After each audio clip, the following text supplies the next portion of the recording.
be any more relevant than it is right now with everything that's going on at the border. Good morning, or good afternoon, I should say. My name is Randall Foup, and I'll be moderating today's event. And welcome to Evil Under the Dome.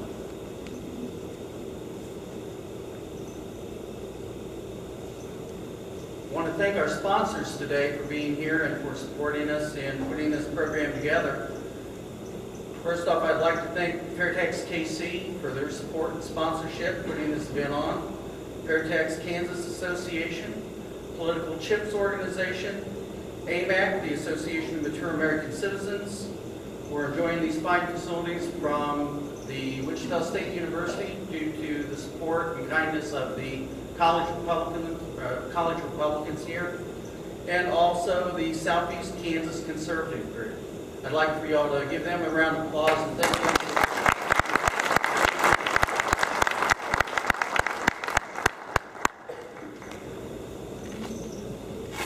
Now, as you probably have heard, we have a few candidates here today for different offices. So I wanted to cover the rules and things that we're going to operate by. And then I'm going to change it up just a little bit. But we are honored today to hear from those that wish to become our public servants, both at the state and the congressional level.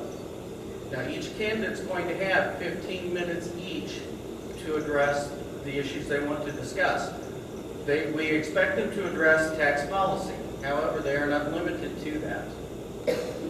After that, we're going to then have a Q&A session where the audience can ask questions of the candidates directly.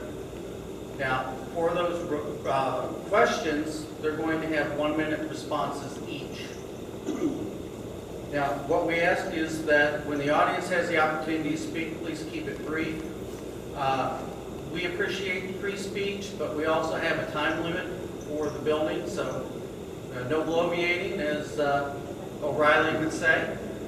Keep it pithy, and we'll get through this. In the end, you get to choose who you want to represent us in Washington, D.C. and in Topeka. So if you're registered to vote in the primary, I encourage you to weigh each candidate's specific answers today as they answer questions, their experience, but especially what you hear from them today in this forum. Now, with us today are Chris Kobach and Scott Morgan, each running for Kansas Secretary of State.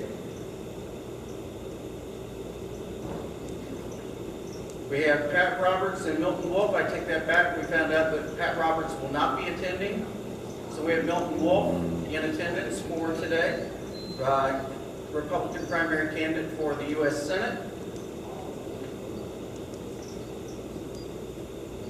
Congressman Tim Camp is here from the 1st Congressional District. He'll be speaking today.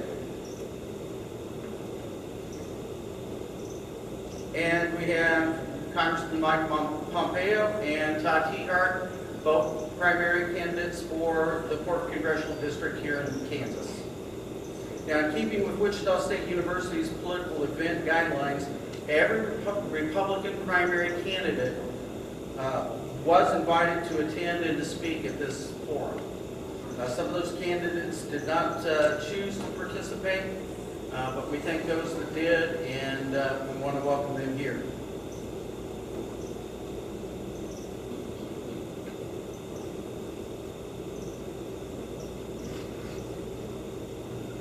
In my personal view, the federal, state, and local government is out of control.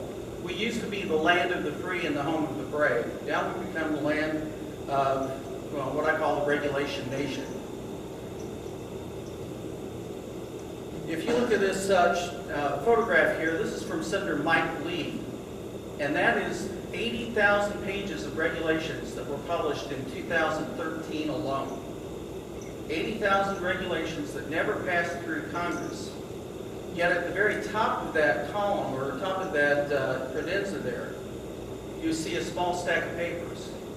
That represents the actual bills that were passed through the House and the Senate and signed by the President in 2013.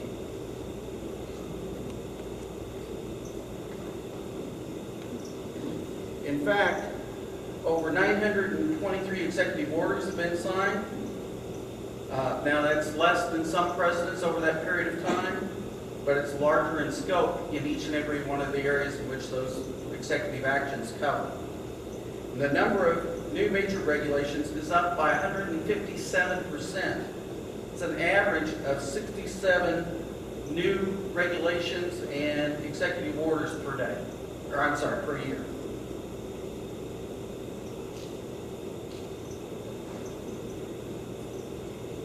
George Washington tried to warn us about overgrowth of government. He said that government is not reason, it is not eloquence, it is force. Like fire, it is a dangerous servant and a fearful master. Never for a moment should it be left to irresponsible action. Thomas Jefferson offered us a similar warning. He said that if once the people become inattentive to the public affairs, you and I in Congress, the assemblies, judges, and governors shall all become as wolves. It seems to be the law of our general nature in spite of individual exceptions. And experience declares that man is the only animal which devours its own kind. Now, I could go on for hours, I could go on for days about all of the different things that are happening in our country right now. With the drawdown of our military, which is close to my heart as a military member. With the things that are happening on our very porous border, with over 60,000 immigrants coming into our country just the last year, mostly children, but not all, and creating the opportunity for what they call special interest aliens, people from countries like Yemen and Pakistan, to actually enter our borders at an alarming rate. I could go on about how the abuses of power are happening in the regulations, and especially the abuses that have happened to the citizens in the IRS. But it all points to one thing, and one thing that we need to do, and that is that we need to limit the size, scope, power, and the jurisdiction of the federal, state, and local governments. We also need traceability and transparency in government, which we do not have today.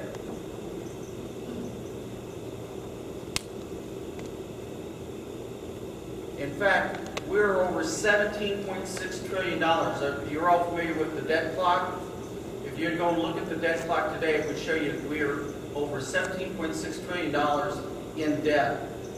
Our gross domestic product is only 16.8% today. That means we're running right now at 104% debt to income. How long can you operate your household at that kind of a rate? And yet now they're asking for an additional nearly $4 billion just to deal with the border crisis.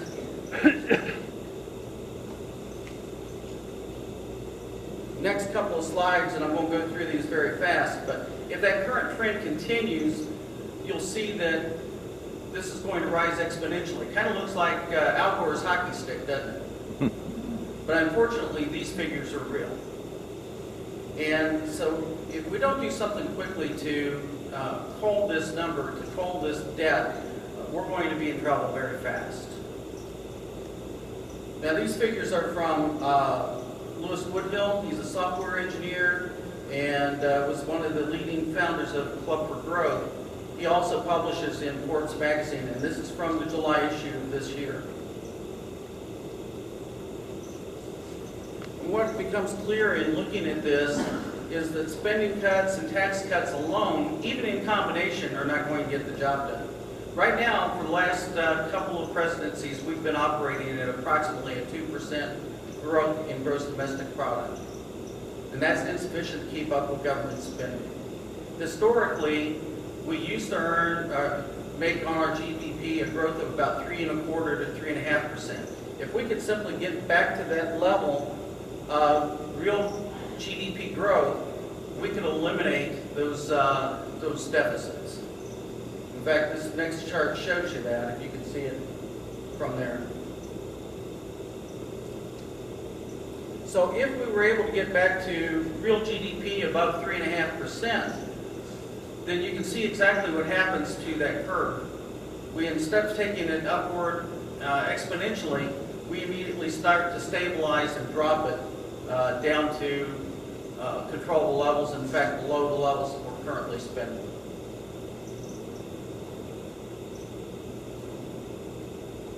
Now, only one tax plan out there will give us a plan that would eliminate corporate income tax. And those last couple figures were based simply on eliminating the corporate income tax. Would give us a growth above 3.5%. The FairTax would raise that by almost double, because we would also eliminate the individual income tax as well. So only one tax plan will eliminate corporate tax, income taxes, and spur real GDP growth, and that is the FairTax. Only one tax plan would restore equality and transparency to how government or revenue is generated to the government. No more tax filings, no more IRS investigations. In fact, it's the only program that would absolutely eliminate the IRS. Yeah. Woo!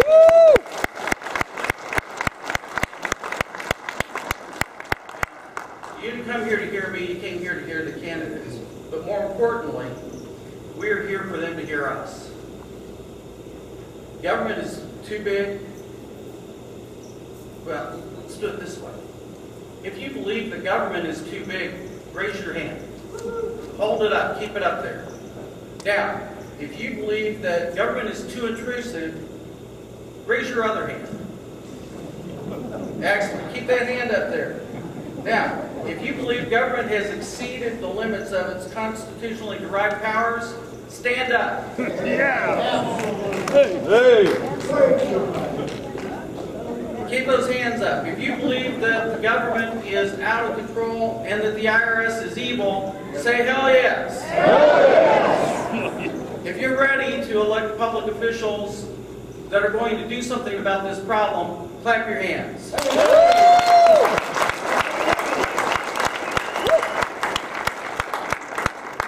You may be seated. With that, I'd like to call up our first speaker.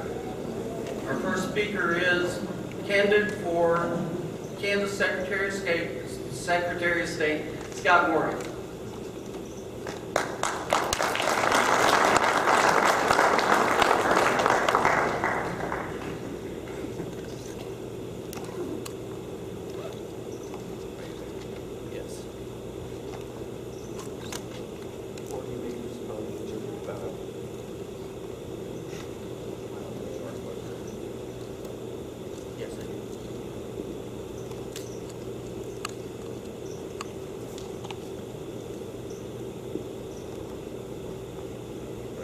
Yeah, okay, great. Is this working? Doesn't sound like it's working. No. Hello. Randall, we're going to use that microphone for the speakers. Oh, we are? For the podium. Okay. I apologize. How about this? Yeah. All right, good. It's not always good to be heard, but sometimes it is, so thank you. I'm Scott Morgan. I'm running for Secretary of State in Kansas. We're in the Republican primary on August 5th against the incumbent, Mr. Profile. I obviously feel a bit of the odd man out today, but I very much appreciate the invitation and Earl's courtesies that he extended in reaching out to me to invite me. I know that you are here for many other people, and so I will try not to take too much of your time.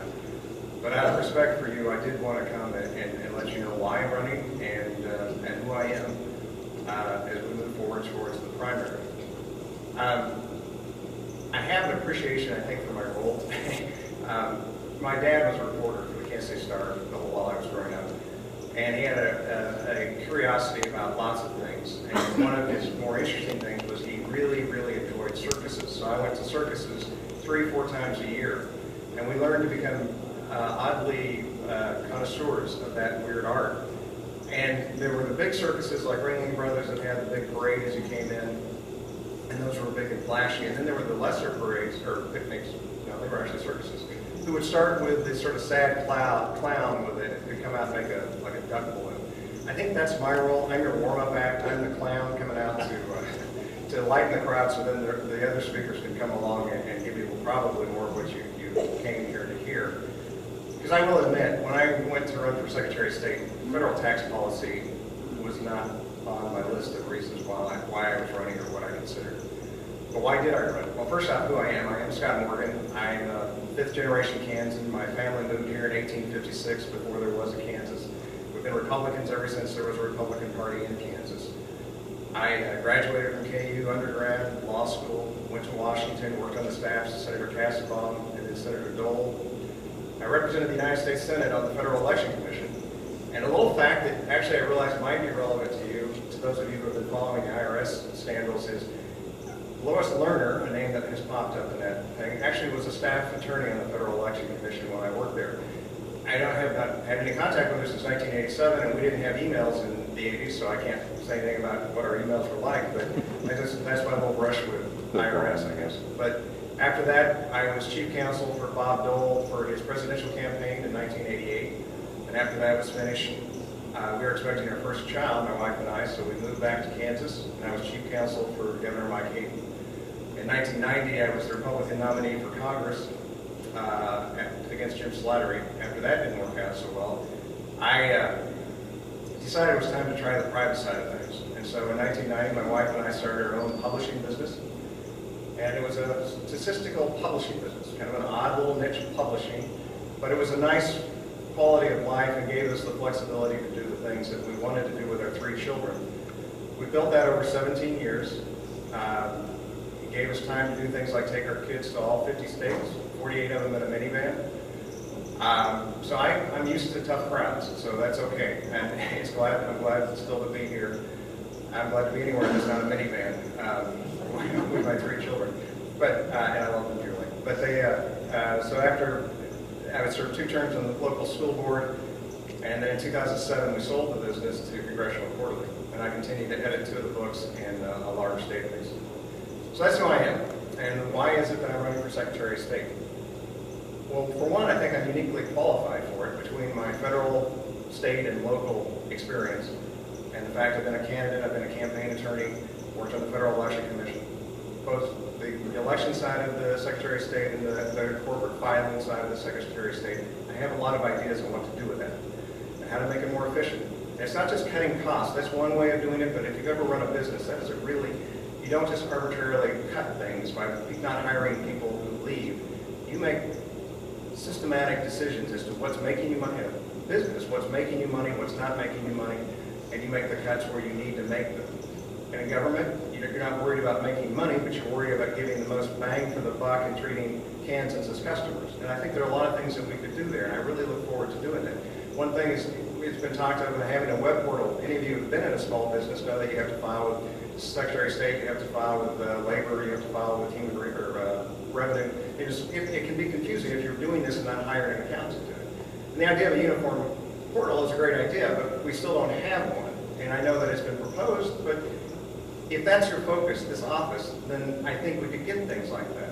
And so it gets to the full-time Secretary of State. We're paid $86,000. We pay $86,000 a year for that job, and I think that is a full-time job. And when you make tens of thousands of dollars representing other clients, I think your focus isn't on this person in this state. As an employer, if I had an employee who was making that kind of money doing other things, I would be concerned about whether I had their full attention, particularly if they were a professional employee. Hourly, absolutely, you can do things. But I know you have your own time, and to come to groups like this, it makes absolute sense. You can speak to all sorts of groups, I get that. But when you're representing clients throughout the country, no matter how much any of you may agree with those clients, it conflicts with the job Kansans have hired Mr. Kovach to do. And frankly, as bright as he is, and he is extremely smart, I have KU degrees. He has Yale, Oxford, and Harvard. I get that, but I think his focus, his passion are on a host of issues unrelated to the Secretary of State. And so I want to make it more efficient, and then on the right to vote is where I have a bigger divergence. We talk a lot about government regulation, but when we start limiting our rights to protect our rights, I get very nervous. We get nervous that way in a lot of our rights, but when the right to vote, when we think, well, we need more restrictions to protect it, we have illegal immigrants voting. Well, we all know that illegal immigrants don't come forward to authority. They live off of the grid. I mean, Mr. Kobach has said in talking about the children who are coming across, that how we know they know what's going on is they, unlike any other immigrant, they walk up to the authorities and say, I'm here and I'm 16, give me a food and water. Well, that's because they're in that weird position that they are and why they're coming across. But the normal ones who are here, the adults, aren't going to think, you know what I need to do is I need to go out and I need to vote in Chase County elections. And I'm going to go to a government officer and I'm going to register. For 150 years, we just signed a statement that we were citizens, and under penalty of law, we lied. And we have not had one election in Kansas changed by voter fraud, whether illegal immigrants or any other, that we could point to. Now we say he points to 235 cases from 97 to 2012. There were 10 million votes cast. Most of those 235 don't involve votes. They're registration issues, advanced voting applications that are inappropriate in his mind. Only 5 of them are alleged to have been aliens who voted. And we had 10 million votes. For that, we fundamentally changed how we vote. And maybe we think that's okay, because we all think, I've got my passport, I've got my birth certificate. What's the big deal about that? Well, a lot of people don't know where those are if they do have them. Or it's a burden, or if you're my 18-year-old daughter, it's confusing. You've got a million other things you'd rather do, and the thought of coming up with some papers when you're walking by the county clerk's office, or you want to do it online, as she did, and it gets separated. You got to make voting easy. Even those people we fundamentally disagree out there with, we want them part of the system. We want to hear their voices. The scariest people in the country are those who feel so disenfranchised that they no longer have a voice, they no longer engage, and that's when we have that thin thread that he was speaking about in the movie starts to unravel.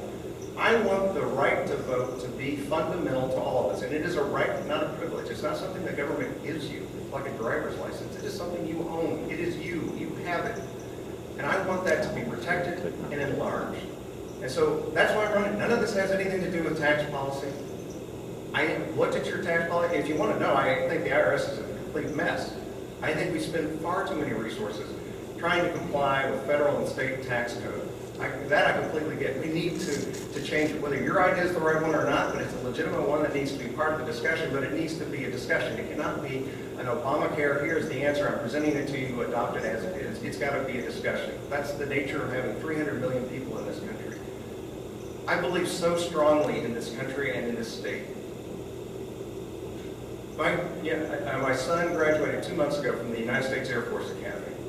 And when I stood there and watched him, along with 1,000 of his classmates of all different types of Americans, stand there after 4 years of blood and sweat, and there was blood, swear to uphold the oath of the Constitution and defend the Constitution with their lives if necessary. And then you have 6 F-16s come over the Rocky Mountains and just crush that stadium, all flown by Air Force Academy graduates. The last thing I thought was passing my mind is how desperate and horrible our country is. I think this is such a phenomenal place, and I think our next generation is one we should be excited about. No generation thinks the next generation is worth much of anything, because they know all the mistakes they're making because they remember them from when they did it. I think this next group is phenomenal. I am so impressed with how much they know and how hard they're working, and they are the people who will support us. And I will not in any way take anything from this next generation. They have not been brainwashed, anything from it. Any of you who have children or grandchildren know they may think differently than you, but they think. And so, yes, there are problems, but I think this is such a phenomenal place, and the only way we continue to protect that republic is through the right to vote, because everything else is based on that. So I appreciate that we may have our differences, but I think we have so many things in common. So thank you so much. I thought that was my time coming up, but I will take that as a cue anyway. And I am Scott Morgan. I appreciate your time and the respect you've shown me. Thank you.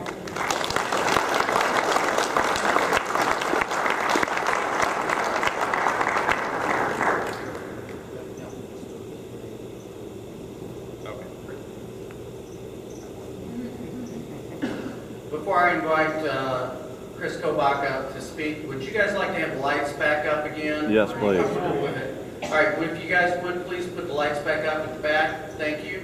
I'd like to introduce now the incumbent and current Secretary of State for Kansas, Chris Kobach.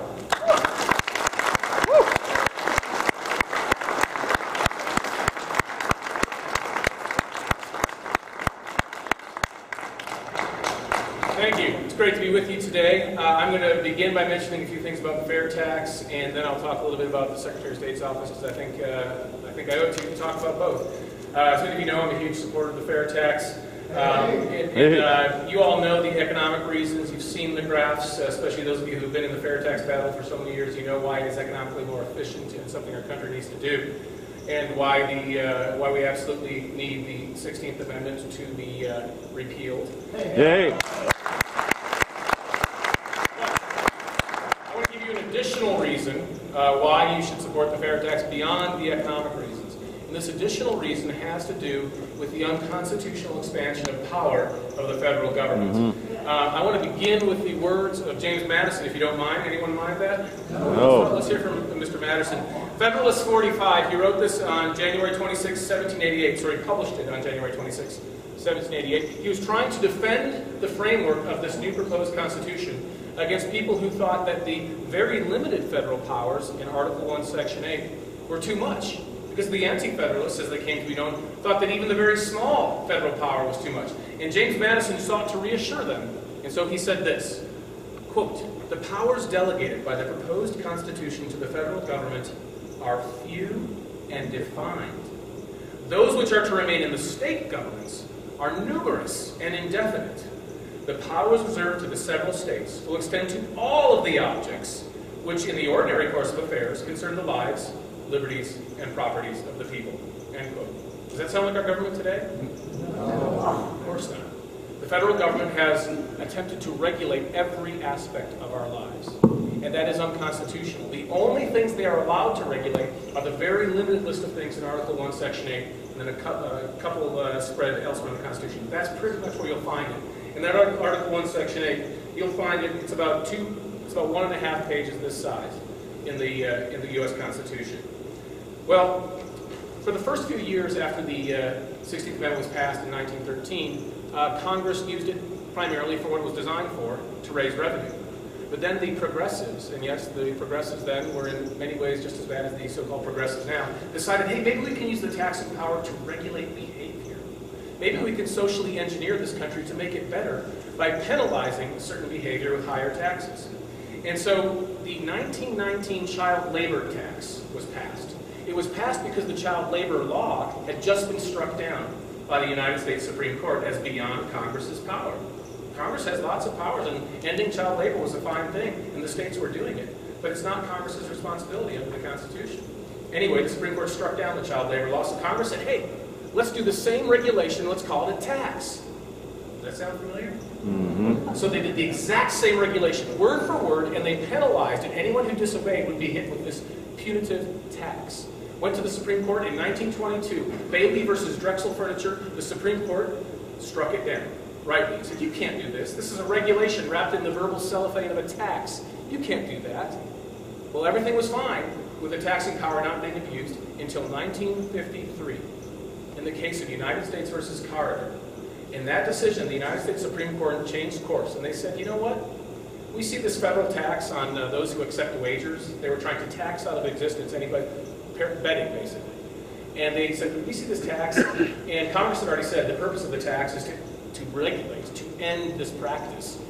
And the court said, you know what, there is some revenue raised. I guess we'll allow it under the taxing power. When I started teaching constitutional law in 1996, I taught my constitutional law students, this is a problem. It is a dormant power that if Congress ever figures out it has this thing, they can regulate anything under the sun and just call it a tax. And that will totally eviscerate the doctrine of enumerated powers, because our Constitution is a document of enumerated powers. The federal government only has that which is on the list. They don't have any other powers, as our founding fathers envisioned it. But if you can regulate anything under the sun and just call it a tax, you may as well tear up the Constitution. It doesn't exist. The doctrine of limited powers, anyway, doesn't exist anymore. Well, fast forward to today. And the U.S. Supreme Court recently, of course, as you know, struck down, or rather rejected the argument that the Obamacare Act, the Affordable Care Act, was justified under the interstate commerce power, but said if you just call it a tax, and we're happy to call it a tax, they can do it, because they're just passing a regulation and allowing people who follow it not to be taxed and taxing those who disobey it.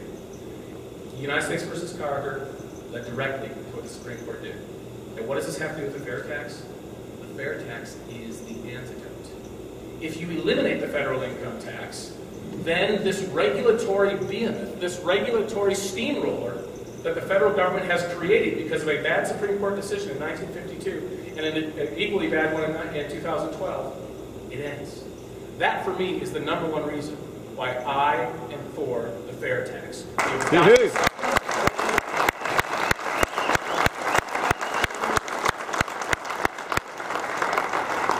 In 2004, when I was running against Dennis Moore for that seat in Congress, one of many Republicans to go up against the dragon and come back empty-handed, I took a very strong stand in favor of the fair tax.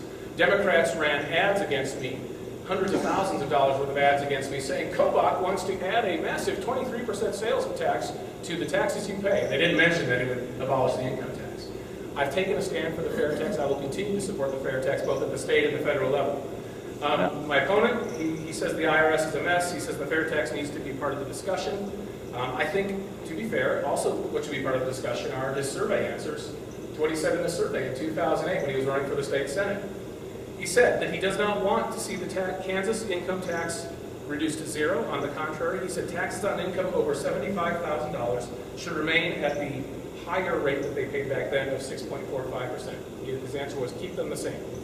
He said he wanted to slightly reduce taxes that are lower than that level, which would mean that would make the Kansas tax code more progressive.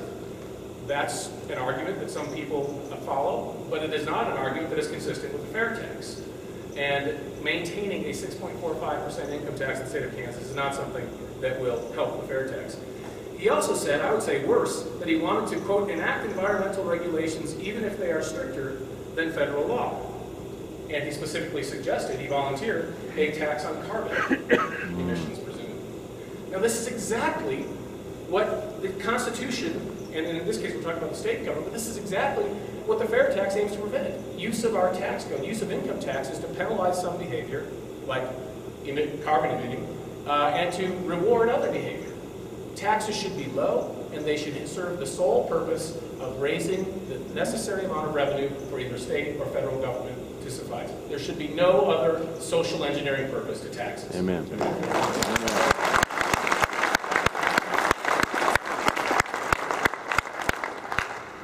In 2011, let me transition here to our elections. In 2011, Kansas passed the Secure and Fair Elections Act. With that act, which I principally drafted, we became the first state in America to do three things.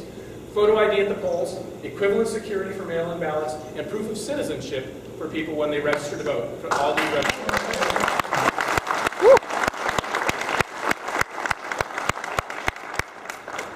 The Obama administration didn't like that. The ACLU doesn't like that. And the Obama administration, to make a very long story short, the Obama administration has said, through their Department of Justice, that this federal agency that controls the federal form, you can register using the federal form or the state form. 99% plus use the state form. But if you use the federal form, it doesn't include proof of citizenship. And if you use that form, you don't have to provide it, and we're not going to change the instructions to the form. Because of that decision, Kansas and Arizona sued the federal government in August of 2013. I represented both states in court, and on March 19th, here in the Federal District Court in Wichita, we won. We beat the Obama Justice Act.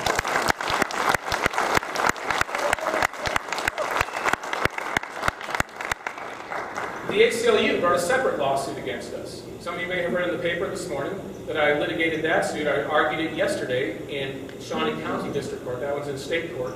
And yesterday afternoon, Kansas won against the ACLU.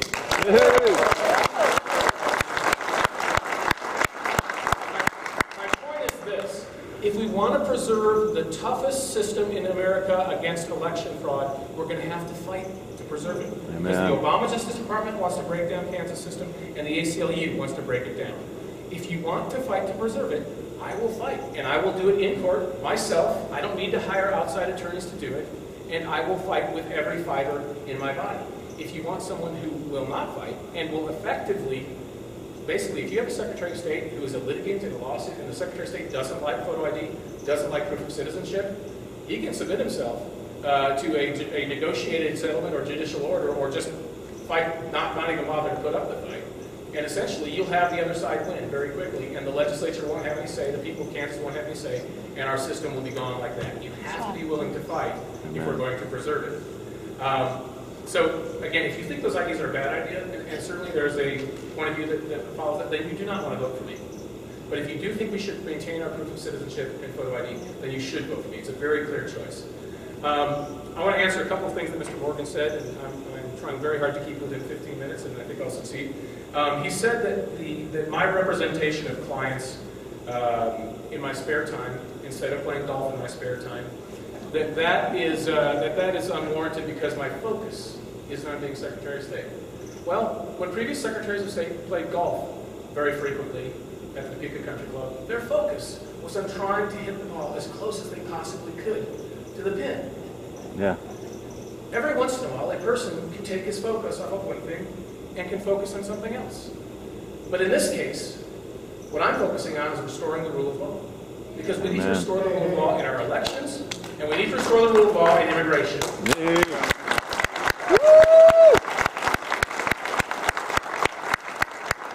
That is why, in my spare time, I am representing 10 ICE agents. 10 ICE agents who brought suit against Janet Napolitano, now Jay Johnson, the Secretary of Homeland Security, for what? For the January 15, 2012 directive that orders ICE agents to break the law and orders them not to deport certain individuals who claim they came to the country before the age of 16, claim they don't have to prove it, against federal law, which says you must deport those individuals. Those 10 ICE agents have brought that lawsuit. We've already had one district judge in the Northern District of Texas federal court rule that we're likely to prevail on the merits. We're currently in the Fifth Circuit on a jurisdictional question.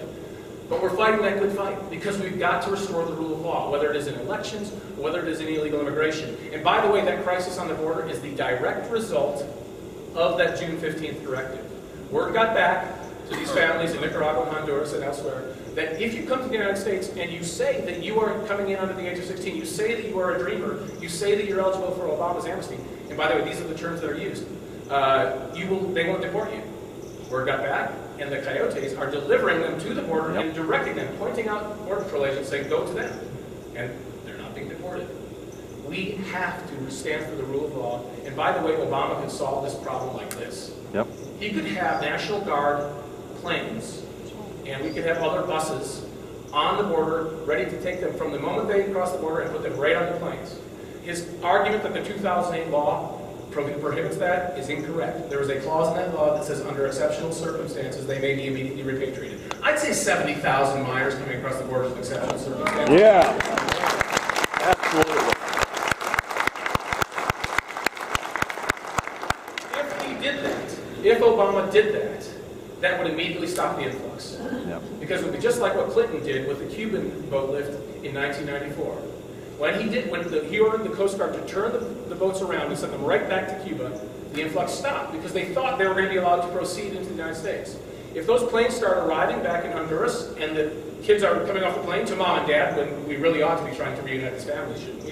When they come off the plane, mom and dad just spent $5,000 paying a coyote to send them north, they're not going to pay anymore because the influx will stop immediately if the message gets back that the United States will repatriate them. Yep. But Obama doesn't want that message to get back. He'd rather have a symbolic fight in Congress about $4 billion to provide various forms of assistance, which basically means relocate these individuals and allow them to permanently remain in the United States, and then have them be a basis for their relatives to come in a future amnesty. That's what Obama's about here. He is not about reuniting families. He's not about the rule of law. And one final point. By my watch, I have 1 more minute. Is that right? Mr. Morgan says that aliens don't vote. They evade all contact with government once they're here. Well, tell that to the Seward County clerk, because in 2011, the Seward County, her successor, talked about what happened in Seward County in 1997. There was a ballot issue, which under Kansas law must occur if you want to have a certain kind of hog farming in your county. The voters have to approve it. That issue was on the ballot, and before the election occurred, a huge envelope of voter registration cards was sent from the hog packing plant in Guymon, Oklahoma. They had sent these from the hog packing plant, making up fictitious addresses in Seward County in Liberal. And she had to register them. She believed that most of them were probably aliens because most of the people working at the plant were aliens. But she had no basis under law to refuse to register them. Then on election day, minivan loads, one after the other, came up to the election office and they voted. These were people being brought from the Oklahoma meatpacking plant. The pet plant wanted a farming operation to supply the meat to the plant. She was powerless to stop it. Approximately 50 people did so. The election, fortunately, was not stolen. But I would say when you have an organization bringing about 50 aliens to vote to try to steal an election, that's something we need to worry about. I'm worried about it, and I will continue to fight the fight. Join me. Hey.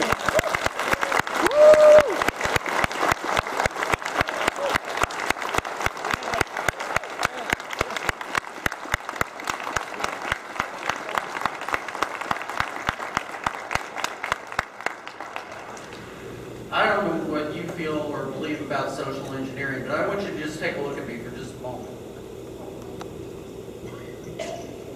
I was 6'5", 180 pounds, and handsome before social engineering. Government's still tinkering with me. They'll get it right someday.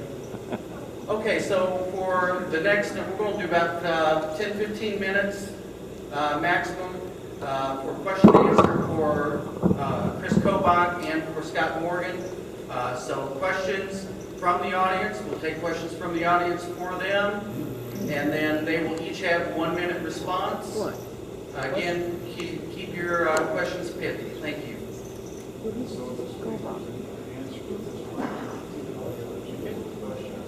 So, gentlemen, if you'll step right on back up here together, please.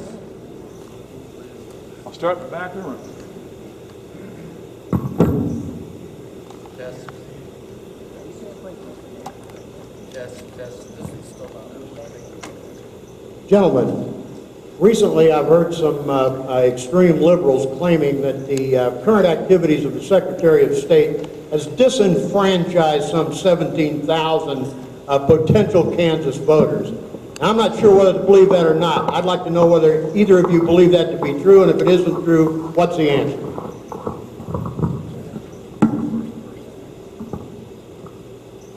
The answer is it's not true. Nobody's disenfranchised. It's now over 18,000. The number fluctuates as people register.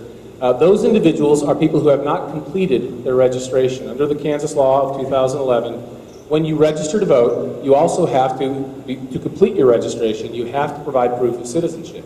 Now, but we wrote the law in a very permissive way so that voter registration drives can continue. You don't have to have the person provide their passport or their birth certificate when they fill out the card. They can send in the card, they can wait a week, they can wait a year, they can wait 10 years. And all they have to do to complete it is take a smartphone, take a picture of your birth certificate, text it in, or in some counties text it, in most counties email it into the county election office. Or you can fax it in, or you can send it in, or you can bring it in. So those people that you're talking about are people who have not yet completed their registration. And they have all been sent reminders of how to do it, where to do it, when to do it by, if they want to vote in the next election. And by the way, 83% of the people who have started the registration process since January 1, 2013 have completed it. So I don't think there's any impediment to anybody who wants to vote. Thank you.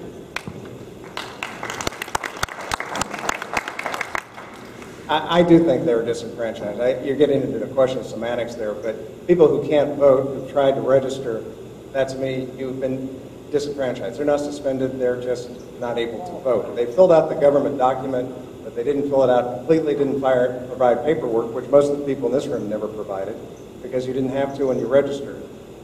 And so they can't vote. To me, that's disenfranchised. And I don't feel that the threat from a 1997 hog farming vote in Seward County that wasn't changed by voter fraud is enough to put 18,000 current Kansans in this kind of limbo. And that's all the people who actually bothered to fill out the form.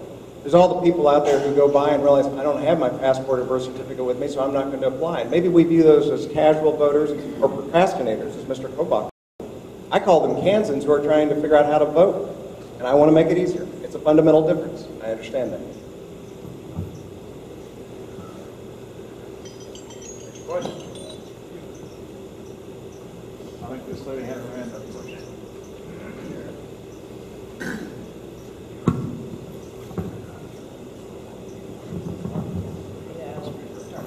Yeah, that's right here.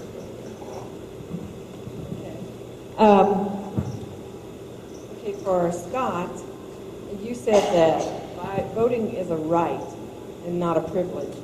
For some reason, I was always under the impression that it is a privilege and not really a right. Both of you, can you give me your answer to, am I wrong in thinking that it's a privilege and not a right? I mean, I don't want to call you wrong because you're not supposed to do that when you're running for office, but it may be, again, it's semantics, but yeah, it is a right. It is an honor, but it is not a privilege any more than any of the other delineated rights or rights that we have found. I believe that it is a right. I don't know how else to say it. A privilege is something the government gives you. A right is something you have as a citizen. You have the right. The government does not give you the right to vote. It administers it.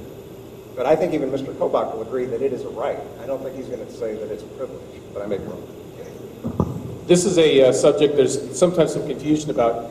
Under the federal Constitution doesn't list voting as a right. It says voting shall not be taken away from you on account of your skin color, shall not be taken away from you on account of your sex, shall not be taken away from you on account of your being under the age of 18. The right comes from Kansas law. So the Kansas Constitution defines it as a right. So usually the state Constitution will call it a right. And this goes back to what the Founding Fathers believed. They thought, and they were correct, that voting should be defined, whoever has a right to vote is defined by the states, not by the federal government. And that's why the federal Constitution is framed the way it is. The federal government doesn't say everybody here is a qualified elector with the right to vote. They allowed the state constitutions to define the right, which it is, but the federal government then says, okay, well, you can't take it away for this reason, you can't take it away for that reason.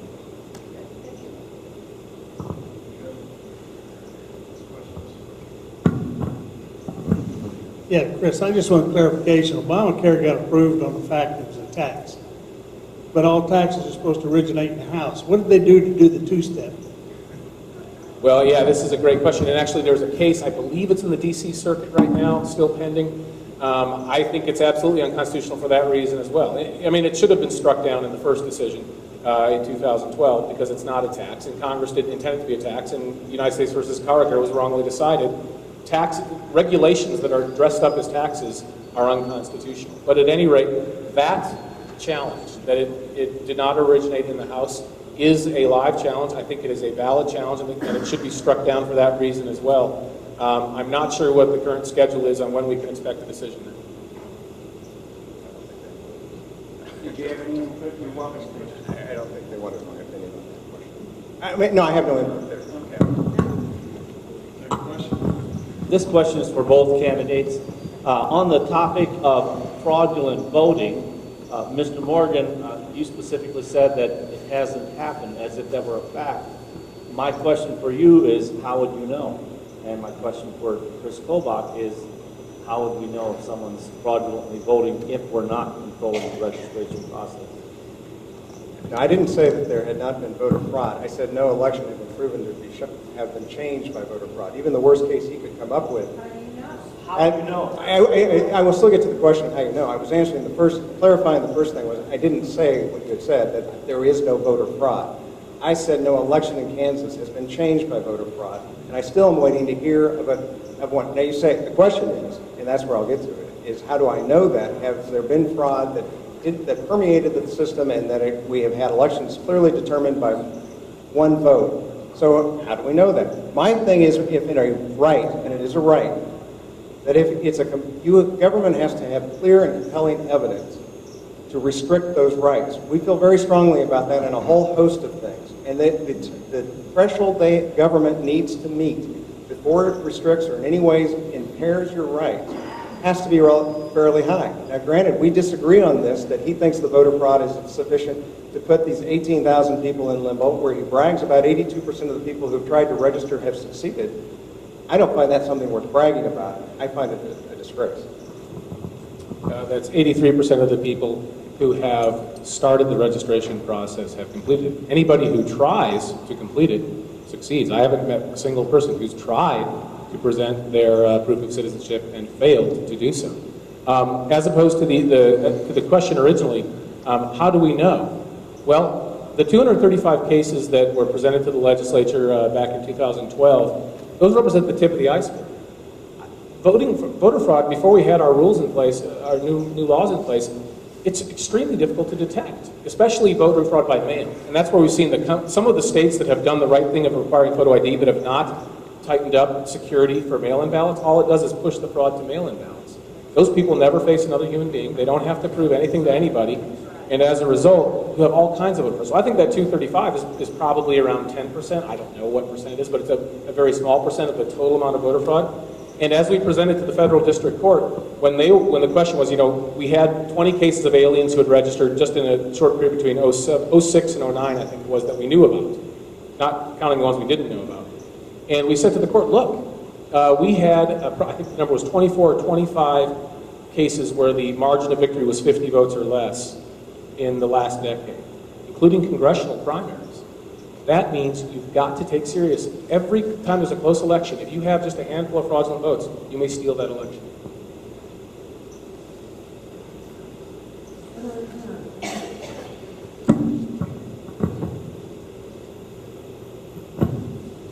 I think we can all remember when Al Franken won with 1,000 felons voting, and he won by less than 1,000 votes. So let's get real here. We know that fraud is happening, and it's not just one party, but if you take away my vote that I did legitimately, I made an effort to register. I don't think anybody has a right to have somebody come and hand them a ballot already filled out.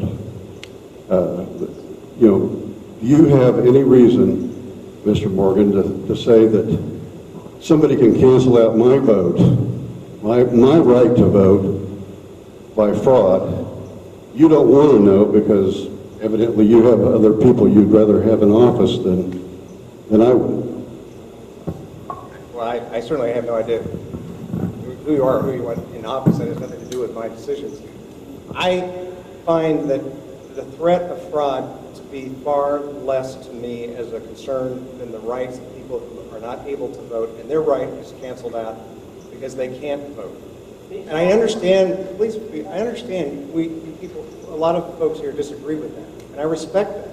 But I think it is a valid opinion to say that 18,000 people who have tried to register, and I think filling out the form is trying to register, who aren't able to vote because they haven't provided the government, that evil empire out there with enough paperwork, that they can't vote. I think that is a bigger crime than 1,000 people in Minnesota when they are committing a felony, but it was a federal election. It gave the Democrats the Senate majority.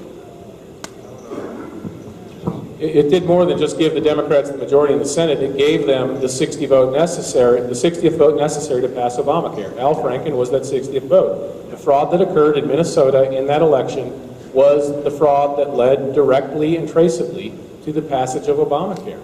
Election fraud has consequences, and I don't think it's limited to the state of Minnesota. We have examples in Kansas. We have the Seward County example. We have the many instances of people committing various forms of fraud that we presented to the legislature. We can just whistle through the graveyard and pretend there's no issue and say everything's okay. But look, we have to guard vigilantly our rights as American citizens. The right to vote is one of the most precious rights of citizenship, if not the most precious right of citizenship. And you're absolutely right. Every time one person votes fraudulently or a person who is not entitled to vote like an alien votes, it effectively cancels out the vote of a U.S. citizen. And that's a disenfranchisement that I care about, and it is real disenfranchisement.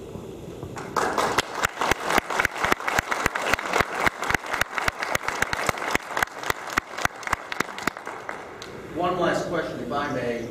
Even in the case of someone coming that does not present voter ID, do they not still have the opportunity to do a provisional ballot? Yes, if you show up at the polls without your photo ID, you can cast a provisional ballot, and then depending on which county you live in, you either have 6 or 9 days until the county canvass. You can bring in your photo ID and make sure that your provisional ballot goes in the to-be-counted pile. You can even get a photo ID if you didn't have one in that time period and make your vote count.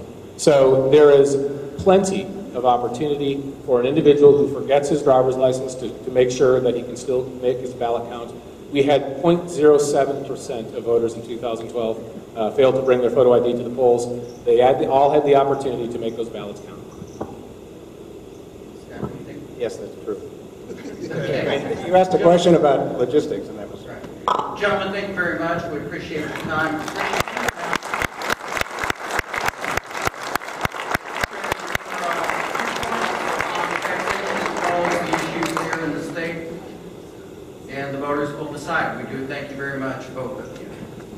Okay, our next speakers, or I guess would be speaker because his opponent has elected to not attend. That would be for United States Senate, Milton Wolf.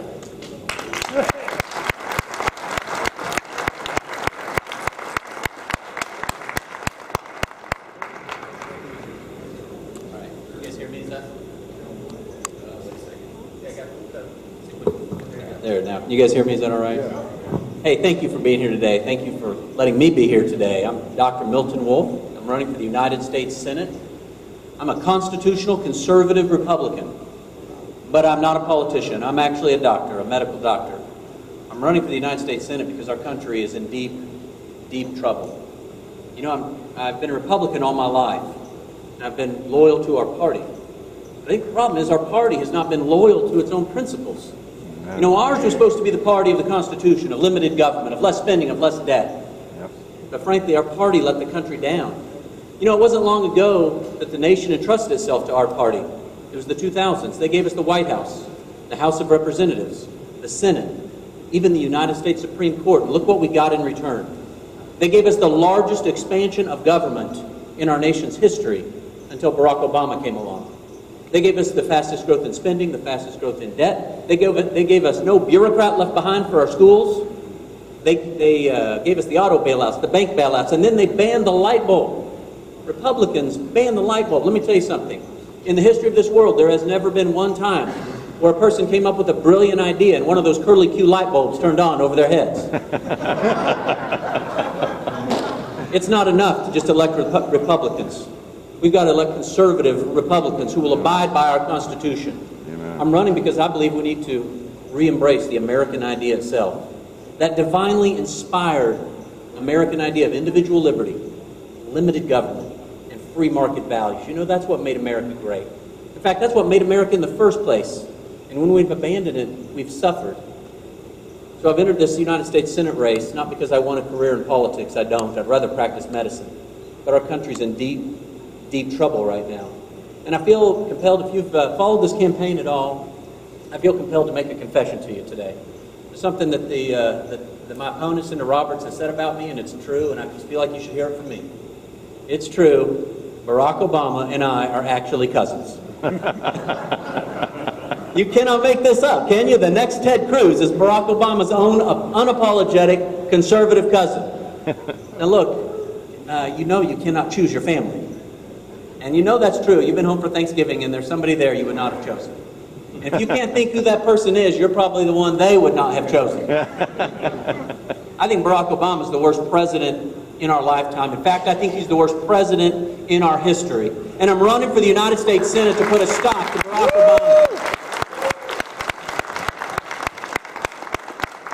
Now, it's nothing personal, but his policies are an absolute disaster. And frankly, the Republicans who are there to put a stop to him are terrified of him. They're terrified of the media, they're terrified of the Democrats, and they haven't put a stop to him. And that's why I'm running. You know, I'm challenging Senator Pat Roberts in this Republican primary, and it's nothing personal. I voted for Pat Roberts, like most of you. I've voted for Pat Roberts for about as long as I can remember. I think that's part of the problem. You know, Pat Roberts has been in Washington for 47 years. And I don't think anybody should be in Washington for 47 years. God expected Moses to get things sorted out in 40. Our founders had an idea of a citizen legislature where citizens would go to that Congress and serve for a short time, complete their mission, and go home and live under the laws they helped to create. Because they knew that if people stayed there too long, they'd forget why they went there in the first place and the values that got them there. And I think that's happened with Pat Roberts. Look, I've never said one personal disparaging word about Pat Roberts, and I won't. I'm going to complete my campaign the same way I began it. I ask those assembled to give him a round of applause, whether we agree with him or disagree with him. He's our senator. He has served our state. He has served our nation, and we should honor him for that. But after 47 years, it's time. You know, a year ago, Pat Roberts voted for Barack Obama's $600 billion tax increase. Now, that affected 80% of Kansas families. I think he lost his way. When Barack Obama needed Pat Roberts' vote, he got it. And when Barack Obama needed Pat Roberts to vote for yet another debt ceiling increase, he got it. In fact, Pat Roberts has voted to raise our debt ceiling 11 different times. And when he went to Washington, that debt was $340 billion, and today it's $17.5 trillion. It's the anchor on our economy. It's the threat on our children's future. And when a nation spends trillions of dollars that have yet to be earned by a generation yet even to be born, it's no longer just a spending crisis. It's no longer just an economic crisis. It's a moral crisis. And Pat Roberts has voted to raise it 11 times. Pat Roberts, this is probably the one that gets me the most because I see the effect of this in the hospitals on my patients. Pat Roberts voted to put Kathleen Sebelius in charge of Obamacare.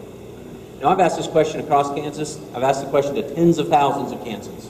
If you were sitting in the United States Senate, would you vote to put Kathleen Sebelius in charge of Obamacare? No. Show of hands. No.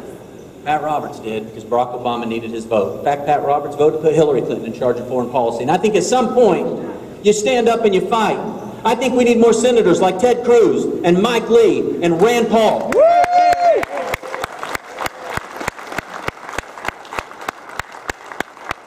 And I think we need fewer career politicians. Now, I know one of the things they say about me, they say, oh, Dr. Wolf, how dare you run for the United States Senate? You've never run for office before. You just don't have that kind of experience. And I confess, I do not have that kind of Washington experience. Believe it or not, I have never raised your taxes. I have never spent trillions of dollars that I did not first earn myself. And I have never paid $800 for a toilet seat. I lack that kind of experience, I confess. What I do have is this. I know what it's like to run a business. I know what it's like to meet a payroll. I know what it's like to balance a budget. And even more importantly, I know what it's like to have a patient come to me, put their lives in my hands, ask me to make difficult decisions that are the very difference between life and death. I know how humbling those decisions are. I know how gut-wrenching those decisions can be. That's what I'll take with me to Washington. A few things about me. Number one, I am pro-life. I believe life begins at conception, it ends at natural death.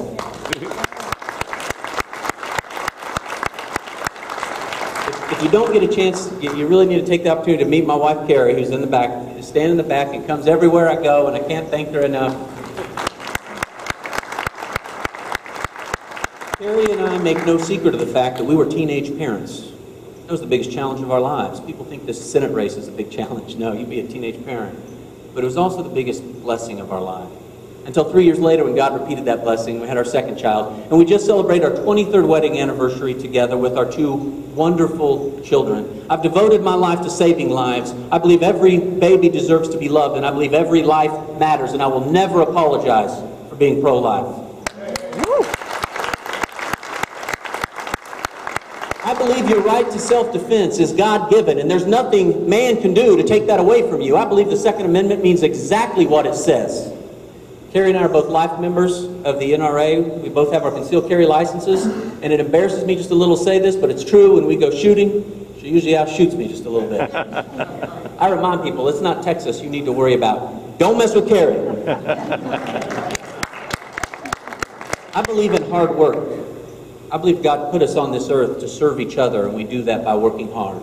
You know, between the two of us, Pat Roberts and myself, only one of us have actually farmed, and it ain't the guy who's been in Washington for 47 years. I've plowed that land, and I've planted the seed, and I've cut it, and I've raked it, and I've baled it, and I've stacked it, I've thrown it, I've forked it, I've fed it, which means later I shoveled it. I know a thing or two about hard work. I don't like to brag about much, but I'm going to brag about one thing. I was the 1988 Rice County cow milking champion. Can I get an amen? I'm going to go to Washington to work. I'm not going there to just change out some nameplate on a door somewhere. I'm not going there because I want some career in politics. I don't. I want to practice medicine, but our country's in deep, deep trouble right now. You know, President Reagan, my formative years were the Reagan years, and he told us that liberty has to be fought for every generation. Or we will be that generation who has to try to explain to our children and our children's children what it was like to live in an America where men and women were once free, and I'm not willing to take that risk. We need to stand up, and we need to fight. And I'll tell you something. I know this. I'm a doctor, and I know that if we don't make the right diagnosis, we'll never cure the patient. Barack Obama is the worst president in our history, but he's not the problem. He's a symptom of the problem. And the problem is that the American people put him there. We need to look at ourselves. You know, Ben Franklin, when the lady asked him, what kind of government will you give us? And he said, a republic, so long as you can keep it. And that's the question, isn't it? It's our generation's time to answer that question. Can we keep this republic? You know, it's we the people. We were meant to be sovereign American citizens, not to be servants of a government. And I think this government has lost its place as servant rather than master, and I think we need to put them back in their place. Hey. I would go to Washington to work on a number of things, and repealing Obamacare, repeal every single word of Obamacare and replace it with My Plan Patient Care. I will go there to fight to end the current tax code and replace it with the FairTax. Yeah! There's a big difference between me and Pat Roberts on this. For 10 years, Pat Roberts opposed the FairTax, and as late as last summer, and we have it on recording at one of his telephone town halls, he called the FairTax, and I quote, a scheme. He said it was a scheme so politicians could get their hands on more money. And as soon as I came out and I challenged him, suddenly he decided he was for it. But we saw him flip-flop on a lot of things, didn't we? On taxes, on debt, on Kathleen Sabias, even on gun control. He went from getting 50s at Club 55 at Club for Growth and 54 at Freedom Works to all of a sudden claiming he's a top conservative because he's got a challenge. Now, I'll tell you something. I've stood toe-to-toe with this president, Barack Obama. I've looked him in the eye, and I've told him he's wrong. And I knew when I did that, I'd pay a price. Believe me, I have. They've harassed me. They've harassed my family. They sent the IRS after us to harass us. And by the way, when we got finished with them, they paid an interest penalty to us instead of the other way around. Can I get an amen? They sent the IRS after my business to audit us. We had a clean bill of health, and then the White House came and tried to get me fired. And all that served to do was fire me up. Because a servant government should never treat a sovereign citizen that way. And we've got to put a stop to Barack Obama and what he's doing with that IRS. And I want to be the one who hangs the going out of business sign on the front door of the IRS.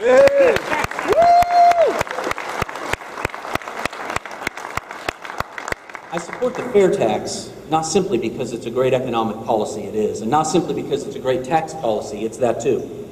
I support the FairTax because it's the most moral of tax systems. Amen. It asks of one thing. It demands one thing, that we all play by the same set of rules. Yep. And we have a current tax system, a 74,000-page code that is used to coerce you and used to get you to do the government's bidding. And that's just wrong. It is immoral for a servant government to treat a sovereign citizen in that way. But I'm here today to tell you some good news. Something big is happening in America. But you know what? Something big is happening right here in Kansas. We're going to win this race, and I can tell you why. Because people know 47 years in Washington is too long, and that we need to find those citizen patriot legislators like Ted Cruz and Mike Lee and Rand Paul. But here's the proof. Here's the evidence that we're seeing. When we go across the state, we see these things happening. Something big is happening in Kansas. Last quarter, we actually outraised Pat Roberts among individual contributors. We're the only campaign in America to do that to a sitting United States Senator. Something big is happening in Kansas. Yeah. We have put together a first-rate field operation, I believe the likes of which Kansas has never seen. It took us months to get to 10,000 interactions with voters. That's a one-on-one interaction on a doorstep or on a telephone call. We just reached 75,000 Kansas voters. It took us months to get to 10,000. It took us a few weeks to get to 75,000. Our group of volunteers, we call them the Wolf Pack, and they're hungry. And they go out there and they feed upon themselves and come back with more volunteers, and it keeps growing geometrically. A little perspective of that, there are 3 million Kansans. 300,000 will vote in this Republican primary. We need 150,000 votes plus one to win. Not including meetings like this, not including our advertising, town halls, rallies. I'm talking about one-on-one conversations from one of our volunteers to a neighbor or a friend on a doorstep or on a telephone. 75,000 so far, and it's accelerating rapidly. Third, and this is what I'm proud to say, in our latest polling, in our internal polling, shows that people who know us both, between me and Pat Roberts, I'm beating him by 8 points, 51 to 43. Something big is happening in Kansas.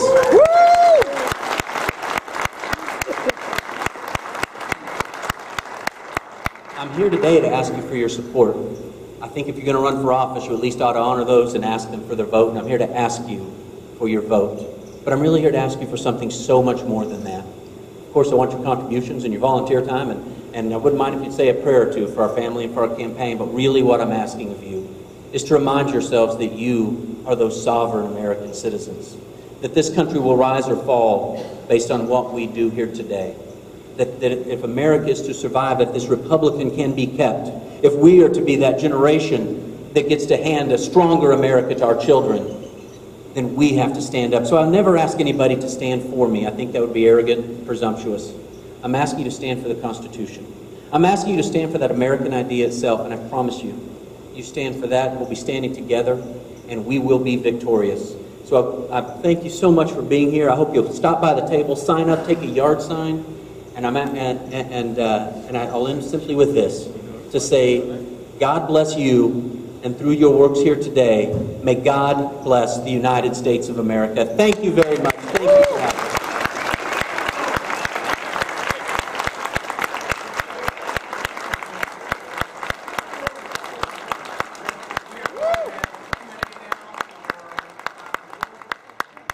Any questions for Dr. Wolf? Please raise your hand. Okay, we have the blue first one right here. According to, It's turned off. it says on, It was on. wait a minute, I turned it off. There we go. There we go. According to the latest Ballotpedia, Yeah, cut out again. Yeah. according to the latest Ballotpedia, it says that Pat Roberts has $2,247,000 in his war chest. And you had, at that time, you said that yours has changed, but yours was $277,000. Not all of that money is coming from Kansas or Kansas farmers. It's coming from political action committees in other parts of the country. Do you or will you support the repeal of the 17th Amendment so that we can get the representation from Kansans rather than the political action committees in Washington, D.C.? You're right about, well, those numbers are very outdated because that was, I think, 2 quarters ago is what you were saying. We not only did we outraise Pat Roberts in that quarter, we outperformed ourselves in this next quarter, but we're still tabulating the numbers and haven't seen his report yet. And Pat Roberts has received most of his money from PAC money, like what you're describing. He waves his hand and the PACs in Washington deliver $1 million. We have raised almost all of our money, almost the entirety from individual contributions, and we have a higher percentage of our contributions coming from Kansas than Pat Roberts does. I think there may be a reason there. It's because I actually live in Kansas and Pat Roberts does not. But the answer to the 17th Amendment question, I think it's a great question. It really, at this point, I think it may be a little bit more of an academic question than something to put into practice, and here's why. I think it was probably a mistake during the progressive era to have that 17th Amendment, and that means, of course, popular election of senators as opposed to the states, because now the states have very little say in Washington. The problem now is if you were to end that 17th Amendment, you would never have senators like Ted Cruz. You realize that the entire establishment in Texas supported Ted Cruz's opponent, David Dewhurst. The governor, the entire legislature, even the Bush family, all supported David Dewhurst. They just forgot to get the voters on board, which I think is very similar to what's happening here in Kansas, quite frankly. So if you were to undo that now, then where will you find your next Ted Cruz? You're going to have the establishment people being able to choose their next establishment candidate. And that's what we have in Kansas, right? We have Pat Roberts, who's gone out and gotten the endorsement of just about everybody from governor on down to dog catcher. Now, when you endorse a man, you endorse his record. And that means they've endorsed his tax hikes, his debt ceilings, his Kathleen Sevillas. They endorse the fact that he can't even answer a simple question when a reporter asks him, Senator, where do you live? Now, they're on that side. And I think that's not a great side to be on, to be quite honest with you. I know they took it to Topeka, they put it before an objections board, and they impaneled an objections board with 3 people who had publicly endorsed Pat Roberts, who came up with a great answer, yeah, we get to keep him on the ballot. Well, that's how politics works. We've got a lot of problems in Washington, but we have some in Kansas, too, that we've got to clean up. Until we do, we're going to be in deep, deep trouble.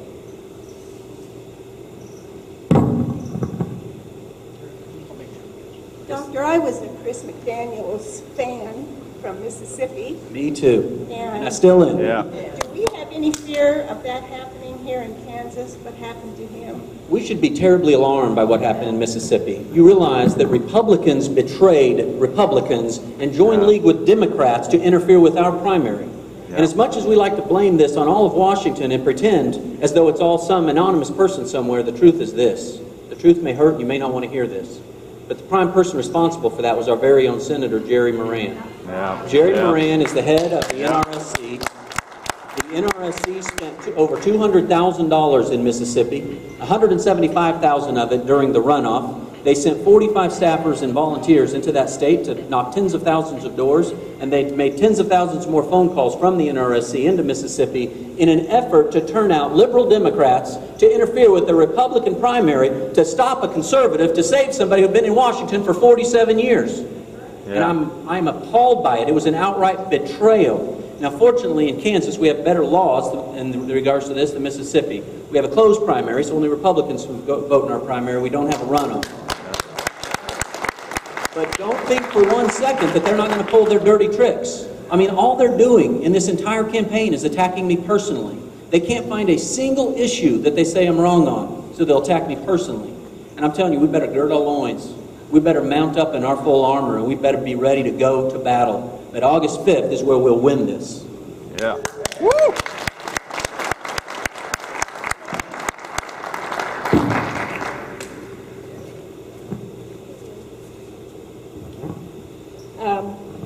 You've heard about the Convention of States, calling a Convention of States.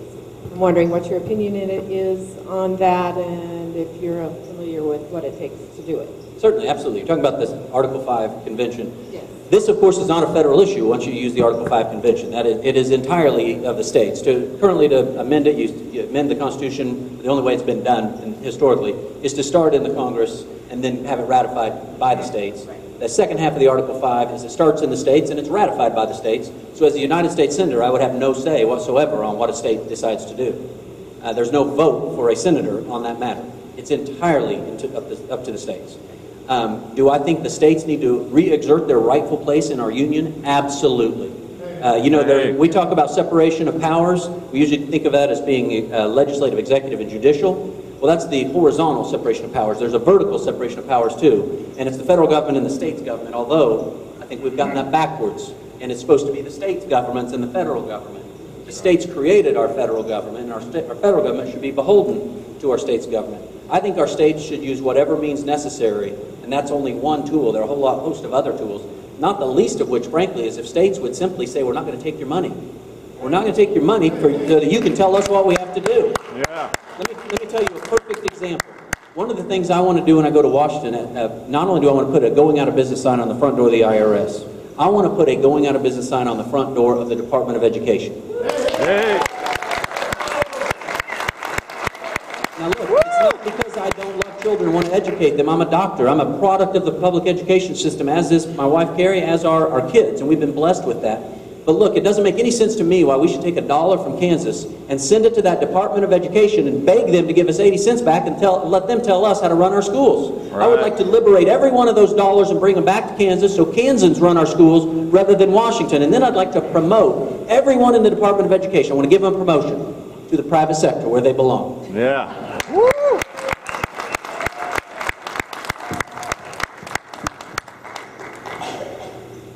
Back in 1913, we had three things that happened. We had the elimination of the gold standard, the 16th Amendment, and the 17th Amendment. We obviously here, I've heard your stance on the 16th and the 17th. Would you be for the elimination of the Federal Reserve and going back to the gold standard, and why or why not? Great question, and I think you're absolutely right on track in your thinking. Look, since the Federal Reserve has been in place, which is about a century, we've lost about 95% of the value of the dollar, and that means the government has taken 95% of your property. That's immoral. Now, the gold standard, actually, it was 1971 we came off of the gold standard. It's a banner year. That happens to be the year I was born. And you know what? Before that, we got off of that gold standard. Average GDP growth, our annual rate of growth of our economy was 4%. I can't stress to you how important economic growth is. That is the single most important aspect of prosperity, is our economic growth. And up until 1971, the average was 4%. From the beginning of our country until 1971, the next 2 decades after we got off the gold standard, we dropped to 2%. You bring in George W. Bush and Barack Obama down to 1%. Now we actually had last quarter, we actually had negative growth. And of course, only a government thinks contracting is negative growth. But we're killing our economy in large part because we're over-regulating it, we're overtaxing it, we're overburdening the people who are actually the producers. As for the Federal Reserve, I believe we should not only audit the Fed. If I have anything to say with it, I would appoint Ron Paul as the chairman of the Federal Reserve.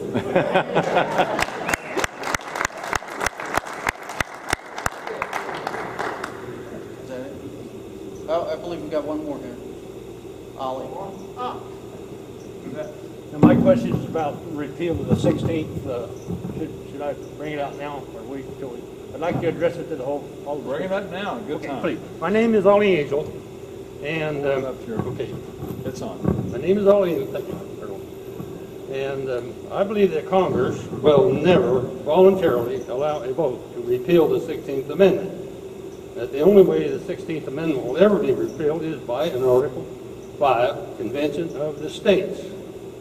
Now, just witness what just happened in Mississippi. 32. Can you keep it on? Okay, there we go. There we go. Okay, well, just 32 of our Republican U.S. senators sent that dirty money. That's right. Into Mississippi to sabotage that election of including McDaniel, including Pat Roberts, and Pat Roberts and Jerry Moran. Both of them. Now, with the current widespread distrust of the IRS, I'd like to suggest that the Americans for Fair Taxation, the FairTax group, join forces with the Citizens for Self-Governance, that includes Randy's group here, and try to convince them that a single Article 5 amendment is the best way to go at this critical point in time. One suggestion. The second suggestion, maybe the FairTax group could unite with the Balanced Budget Amendment movement and require that an Article 5 Balanced Budget Amendment include legislation to repeal the 16th Amendment. Thank you. Let me tell you this. I absolutely agree that we need to repeal the 16th Amendment. I'll leave it for the guys in the group to talk about what they think the group should do. I don't want to speak on their behalf. If I could just quickly end with, I just want to leave one last message with you. It's this. I know that in an election like this, you're asking yourselves if it's time, if I'm ready. And believe me, I've asked myself those kinds of questions too. I asked myself that when I was a teenage parent. I asked myself that in the hospital a number of times. Am I really ready for this? And I want to leave you with just this quick time when I was in medical school. I was a third-year medical student at the time. I was on the obstetrics rotation. I was delivering babies. Hadn't yet delivered a baby. I went in to examine a patient. She's going into labor, and she's going to go right then. And unfortunately, the real doctors, were dealing with 2 different cesarean sections at the same time. And so I started to dart out of the room, and the nurse stopped me, and she said, "Where are you going?" And I said, "I'm going to get the doctor." And she said, "You are the doctor." And I said, "Okay, I can do this." I swallowed hard. I walked back in that room, and I realized I'd read about this. I've seen it before. I can do it. And I'm gowning up, and the nurse is helping me. She's helped me to gown up, and the patient's right behind me, and she's making all kinds of awful noises. And I learned something that day. A patient will never ask you if you've ever done anything for the first time, except for when you were about to do it for the first time. And she says, "I sure hope you've done this before." And I thought, I can't lie to her, but if I tell her the truth, I may just introduce panic into this situation that puts her and her baby at risk. And so I took a deep breath, I calmed myself, I tried to speak in a very low and slow, deliberate voice, and I turned to her and I said, "Don't you worry, you'll be just fine." And I turned back, and I know that look of panic must have fallen on my face, because the nurse leaned in and she whispered something into my ear I'll never forget. She said, "Don't you worry, you'll be just fine too." Look, I'm here to tell you something. They're going to try to do everything they can to scare you into doing the Washington way. They're going to try to tell you that somebody who's been in Washington for 47 years is the only one who can solve the problems that they've created in Washington in 47 years. Yeah. They're going to try to tell you that you're throwing your vote away. They're going to try to tell you that it's the only hope for the Democrats. They're going to try to do anything they can to scare you. And I'm telling you this. If you take a stand for our Constitution, if you take a stand for our American idea itself, if you stand with me, I will not betray you, and I promise you this, you will be just fine too. Thank you very much. Thanks for having me today.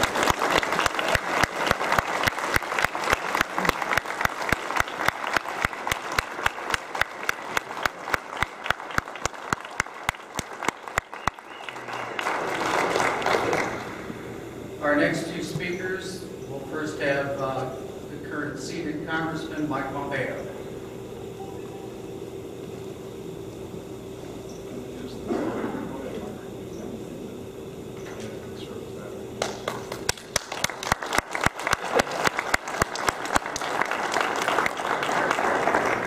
Good afternoon. Thank you all for being out here today. Thanks for taking time on a Saturday afternoon to come out and hear about freedom and candidates who care about freedom and limited government.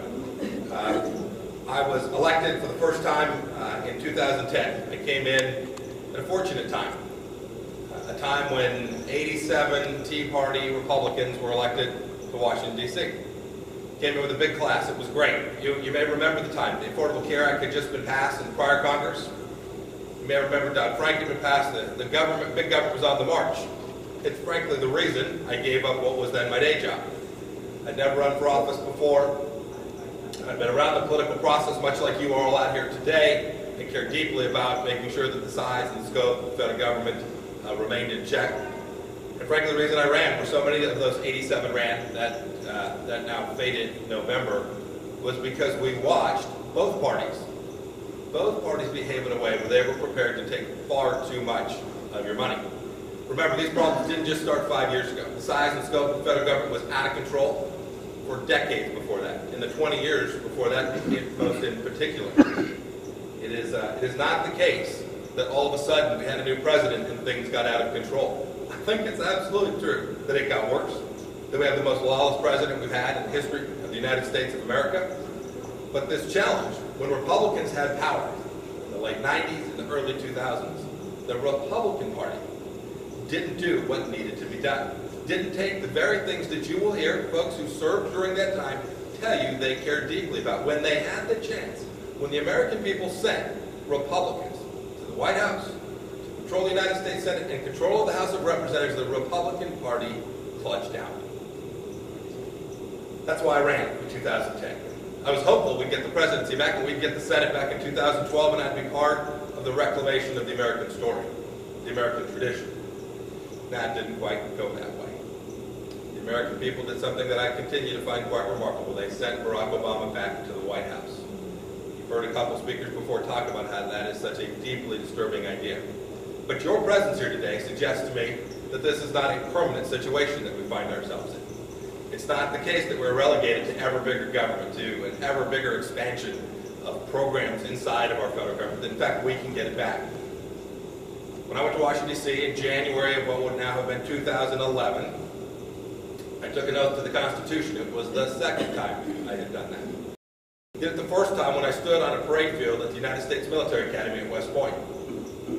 I deeply understood, even at the age of 18, although I'm wiser now, I knew it even at the age of 18 how critical our Constitution was, how it mattered, how it was completely appropriate for people to be prepared to give their time, their money, their blood, their sweat, their tears, and in my case as a soldier, even put my life at risk if that's what the nation called upon us to do, to defend that document that protects our freedom.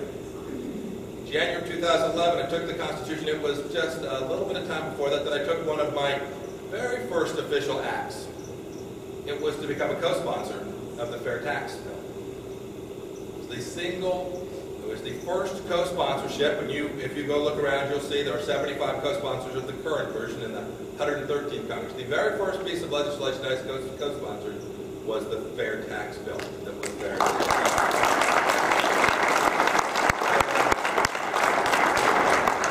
I did that because it's important to get that right. It's why we're here today. We've got lots of topics brought up. I'm happy to talk about the campaign and other topics too, and I'll spend a little bit of time on that. But this power, the power the federal government has through its taxation system today, we know is corrupting. We know we need to get it out. We know the fair tax, for all the reasons you've heard folks come up here today and talk about, I won't reiterate them. I believe each one of those deeply. But I want to add another one.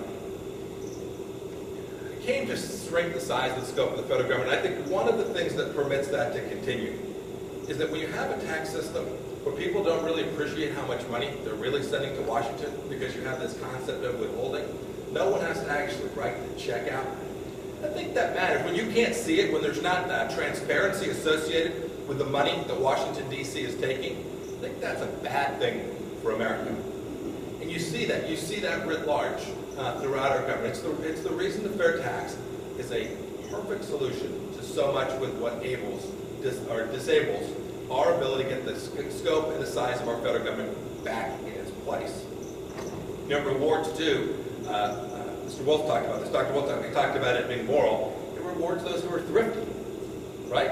It switches the system. Today we reward spending, not saving. This would reward folks who invest and save for themselves and their families, and those who pay taxes would be those who spend money. It's also fair. It has a central idea that says at some level we should have it has this prebate that says there's some level of subsistence. We ought to acknowledge that, and it tries to be moral in that sense as well. I think that's important. The last thing I'll say on the fair tax is, so there's 75 co-sponsors. If you look at them in today's Congress, it's 75 of the most conservative members of the House of Representatives. I'd love to see that first Democrat step on board. I know we're working on it. But different people approach the fair tax differently. Some of them talk about it more, some of them spend more time on it. Representative Woodall from Georgia, who's now the lead sponsor, is a dear friend. He came in that same class in 2010. But you shouldn't believe everybody who signs on as a co-sponsor to the fair tax is working on it with the same vigor. You ought to at least consider folks who care about the fair tax, who care about freedom and limited government, well, who they've decided to support, the candidate they've chosen to get involved in the race. Earlier there was a quote from the Club for Growth talking about limited government and freedom. The Club for Growth is an important organization. It's a political action committee, but it supports those candidates who are serious about taking our federal government and reducing its size and its scope. In this election, they've endorsed a bunch of Senate candidates, a handful of House candidates, but only 2 sitting members of the United States House of Representatives. There's 435. You might say there's 233 if they're only choosing from Republicans. They've chosen to support 2 incumbents in races that they view as critical. They've looked at the race, they've decided who the 2 candidates are, and they said, as between those 2, this is important enough for the Club for Growth to get involved in a Republican primary. The first is Representative Amash from Michigan. The second is Congressman Mike Pompeo from South Central Kansas. 2 candidates, the Club for Growth, a benchmark for people who care about freedom, they care about things like the fair tax, and they care about the size and scope of our federal government. I'll give you another example. Everybody familiar with FreedomWorks? Everybody knows FreedomWorks is a serious organization. Everybody knows they think about small government. They are desperate to get rid of the Affordable Care Act. They are desperate to shrink the size of our government. They looked at this race too. And they had a choice between 2 candidates, one of whom had served in Congress for 16 years, so they know his record. One of whom served for about 3.5 years so far. And when FreedomWorks made a decision, they chose me as well. They did it, I think, not because I'm a Republican, not because I'm a conservative, but because I'm prepared to go fight for the very things you've heard talked about today by Mr. Kovac and Mr. Wolf, and the way we get our country back. That's different. Not every Republican is prepared to do that. Mr. Wolf talked about federalizing our education system. I'd love to see the Department of Education get rid of it. My opponent voted for No Child Left Behind. That's right, I see a look on your face. He voted to federalize the government. The precursor for Common Core. My opponent voted for it. When he was in Congress, he became part of that Republican Party that lost its way too. We are critical of liberals. We are critical of Democrats. We need to be equally critical of those from our party who lose their way when they get to Washington, D.C. I've not done that, and I promise you, I will never do that. You know, there's this final idea about how big you want to make the government, right? Taxing is a piece of it. I talked about the transparency, how important it is that you see how much taxes you pay, because when you don't, and when congressmen come and tell you, hey, if I just take a little bit more of your money to Washington, you know, you might be inclined to just bite on that. You might be inclined to just say, well, yeah, just a little bit more is okay. So long as you send some of it back to me. So long as you get an earmark for my project, for a thing in my district, for a thing that matters, frankly, to my family, you might say, well, that's okay. I think the fair tax goes a long way to restraining political officials from this terrible and corrupt practice of earmarks. You know, Mr. Kobach talked about things that created Obamacare. He talked about voting fraud being a gateway to it. I will tell you that the Affordable Care Act exists today because of earmarks. How many of you remember them? Anybody remember the Cornhusker kickback? Anybody forgotten? I heard it back here. Anybody forgotten about the Louisiana purchase? No. Earmarks. When members of Congress who served for a long time tell you about the great thing they've done back home, you should know they did it with your money and you got back a fraction of it. And most importantly, what you really lost was your freedom. What you really lost was your liberty. What you really lost was the capacity to self-govern, the city or the county or the state. Because what you got was you got a member of Congress who told you if you just send money to me and curry favor with me, then you just might get a little bit of it back in the form of an earmark. You might just get a little handout because you were part of the crony capitalist system, because you knew someone, because you had a relationship, because you'd spent time lobbying. I want the money in your hands, in your pocket. I think the fair tax goes a long way towards getting us to that.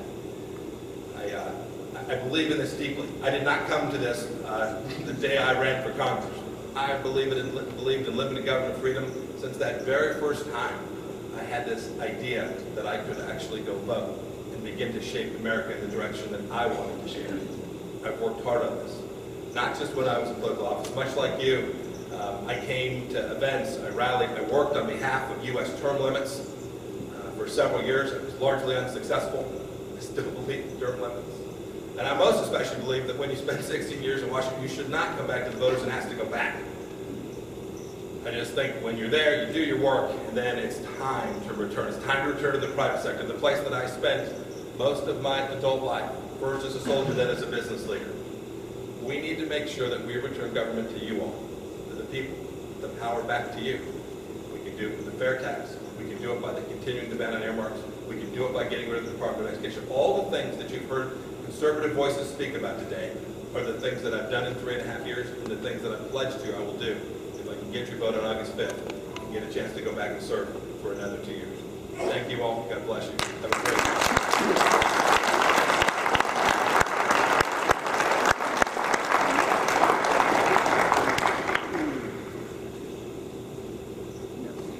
And now we'll hear from Tati Hart.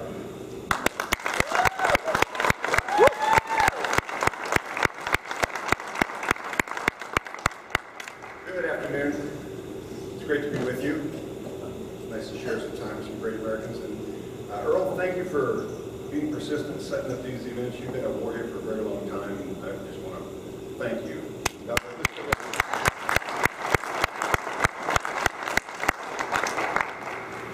I'm going to say some controversial things, and some of you may want to leave because it's going to be difficult to hear.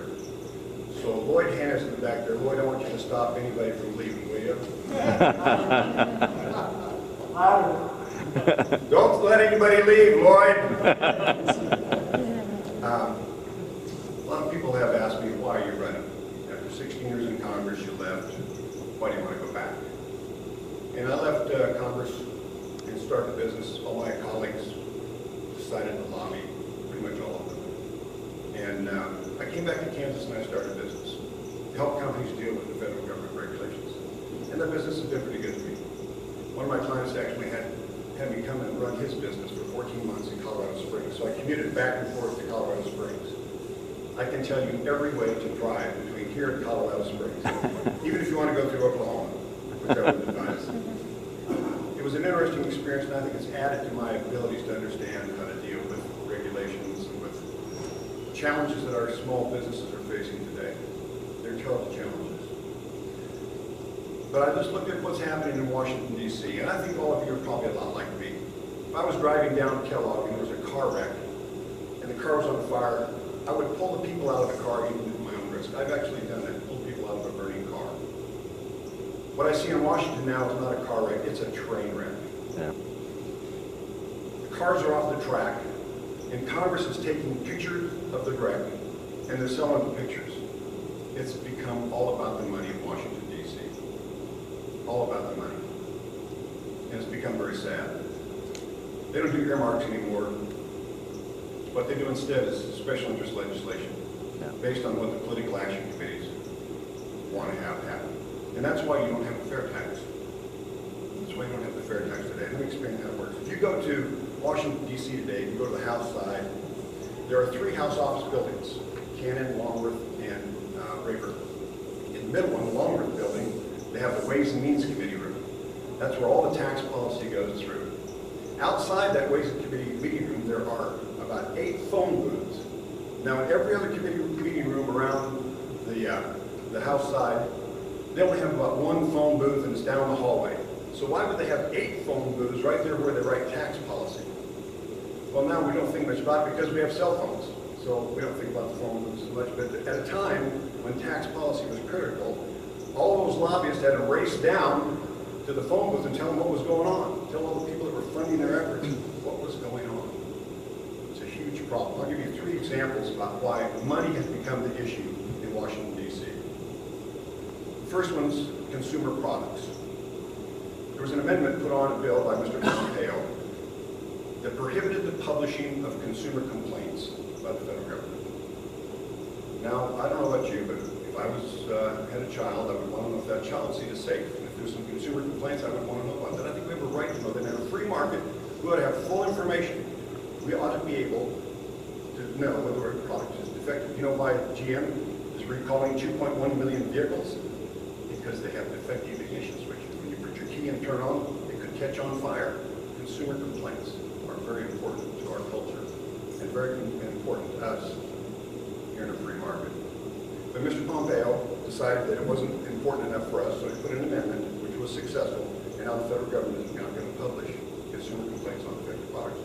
Well, was that a public outcry from you? Did anybody here say, I don't want to know whether my products that I'm buying are safe or not? No, I think we all wanted to know whether it was safe or not. I do. And I think, like I said earlier, you guys are a whole lot like me. The second example I'm going to give you why the fair tax is not successful in Washington, D.C. because of the lobbyists is a bill called GMOs, Prohibition of GMO Labeling. Mr. Pompeo, again, has a bill funded by special interest committees, special interest legislation, I think, that says that the federal government is going to prohibit the publishing of genetically modified organisms, GMOs. Now, I don't think that was a public outcry from anybody here. Mr. Pompeo says it was from the Farm Bureau, but I don't remember them publishing anything about mothers not wanting to know what's in their kids' cereal. I think I have a right to know what's in my food.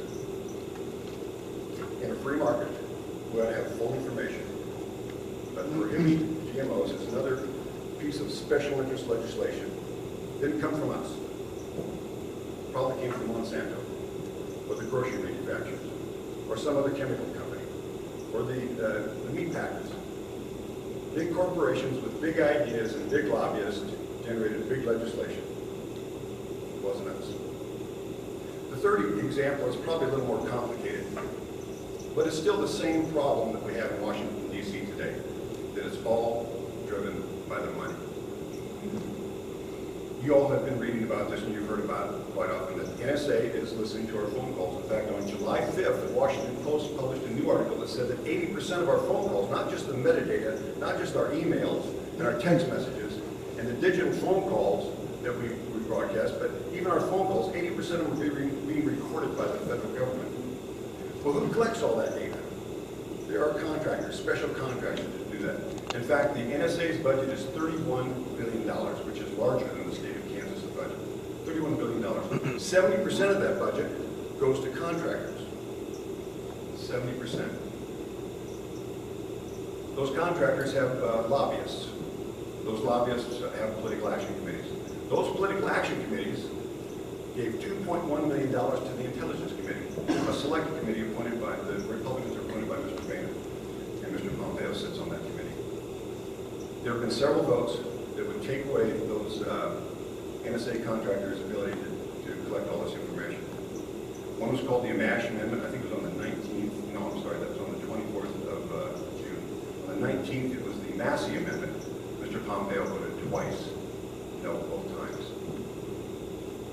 Protecting the special interest groups who contributed to his campaign through their PACs. So, we got this train wreck in Washington, D.C. Trains off the tracks. Congress is taking pictures of it and selling the pictures because they need the money. But where's your voice?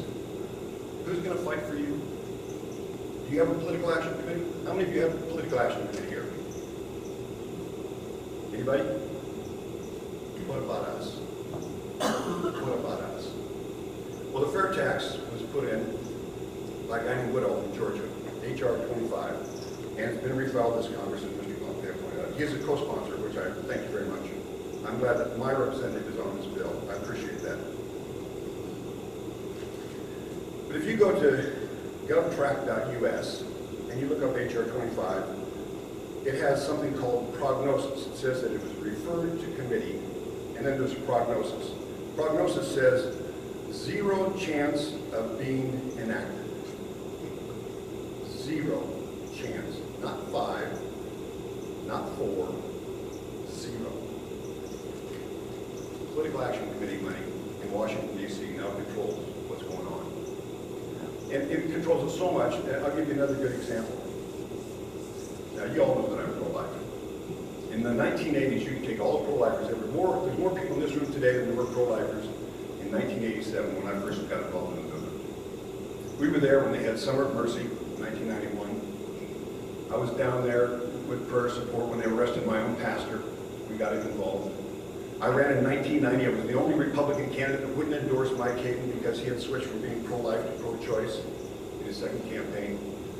There is legislation today called the Jihad Amendment that prevents any foreign operations dollars from being spent on abortions worldwide outside the United States. I've been pro-life. But Kansans' Right for Life is only going to list Mike Pompeo because he's the incumbent.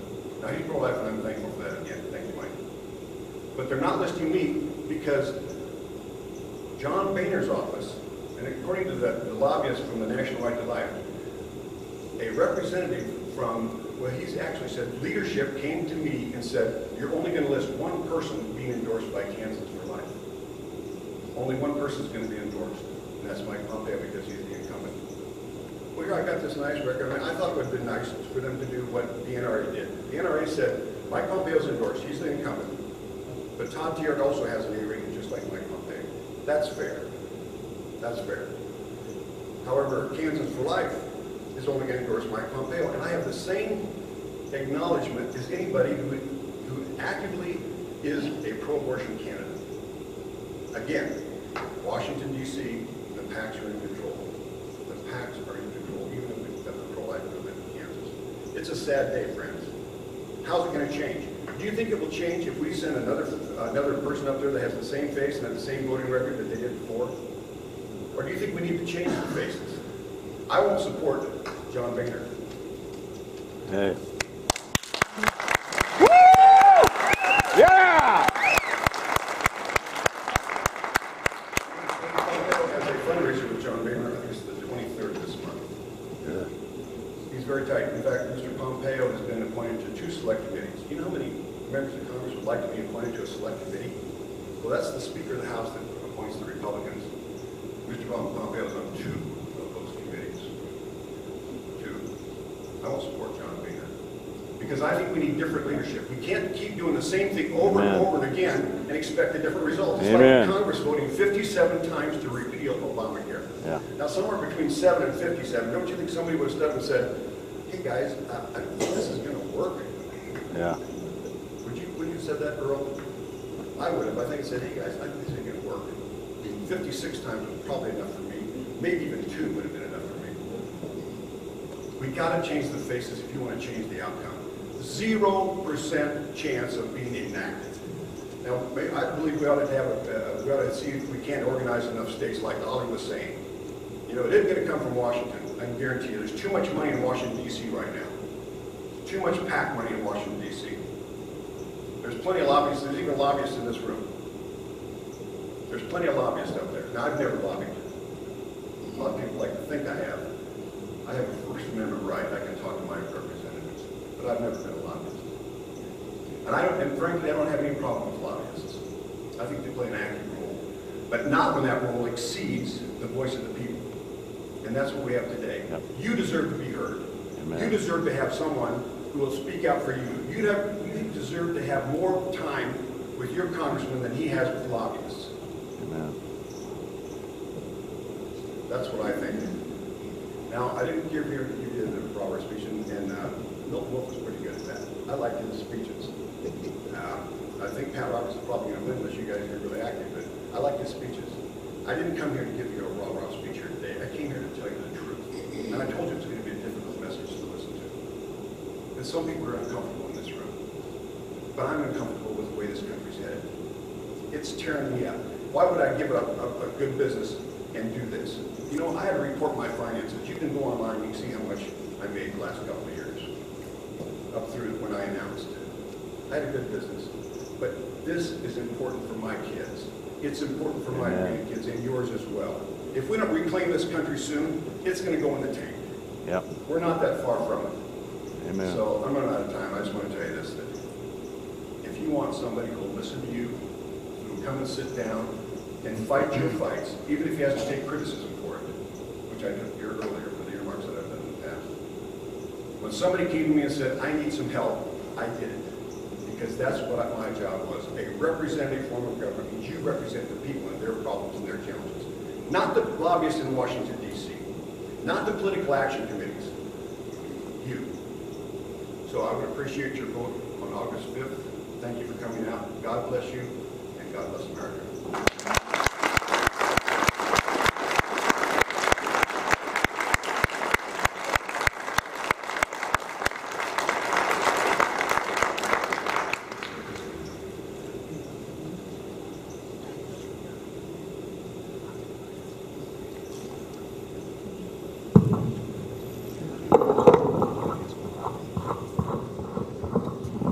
You guys able to share a microphone, or do I need to separate you two? I believe we can absolutely share. All right, good.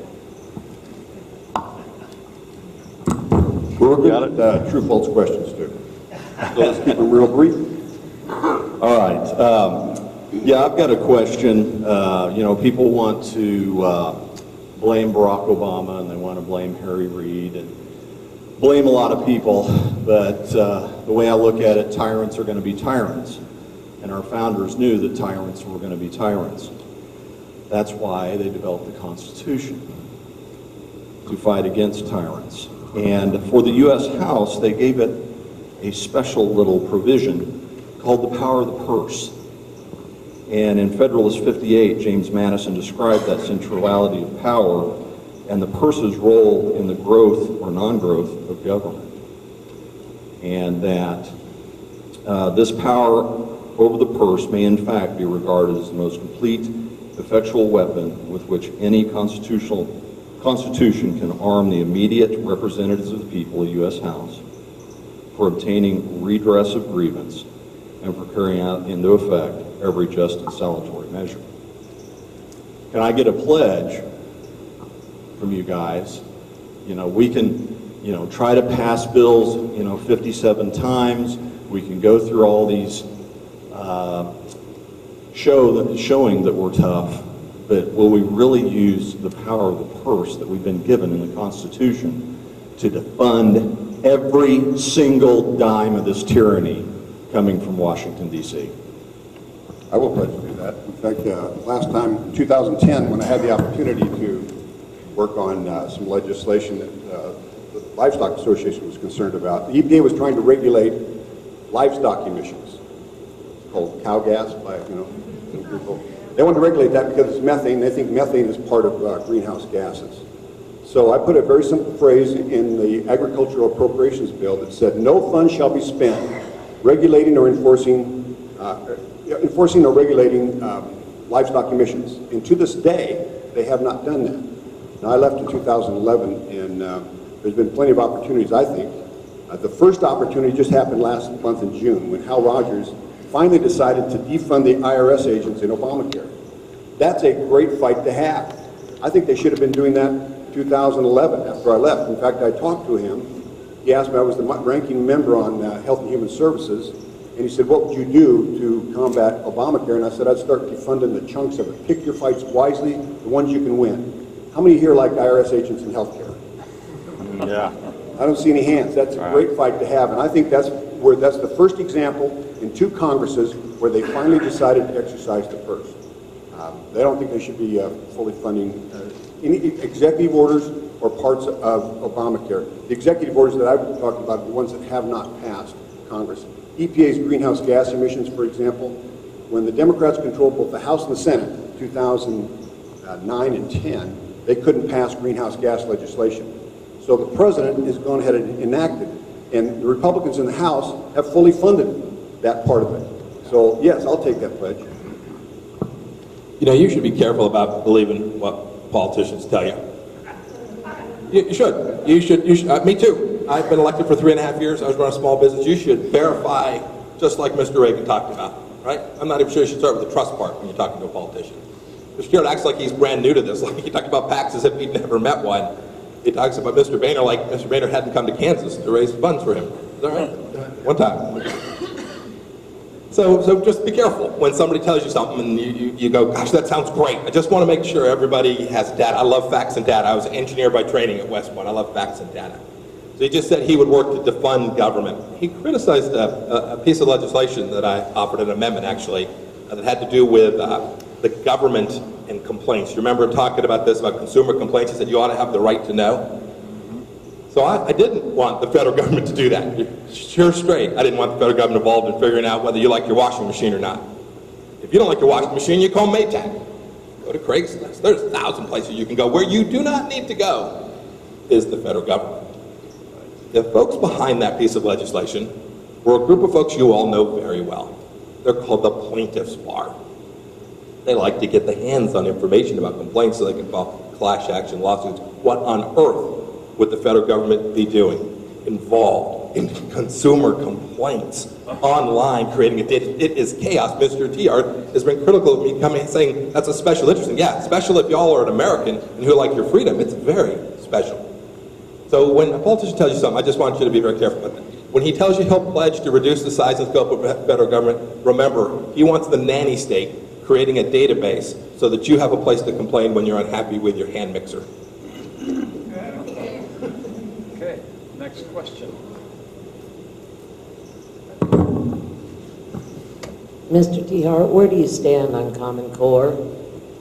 And we will, if you get elected, watch how you vote. Okay, good.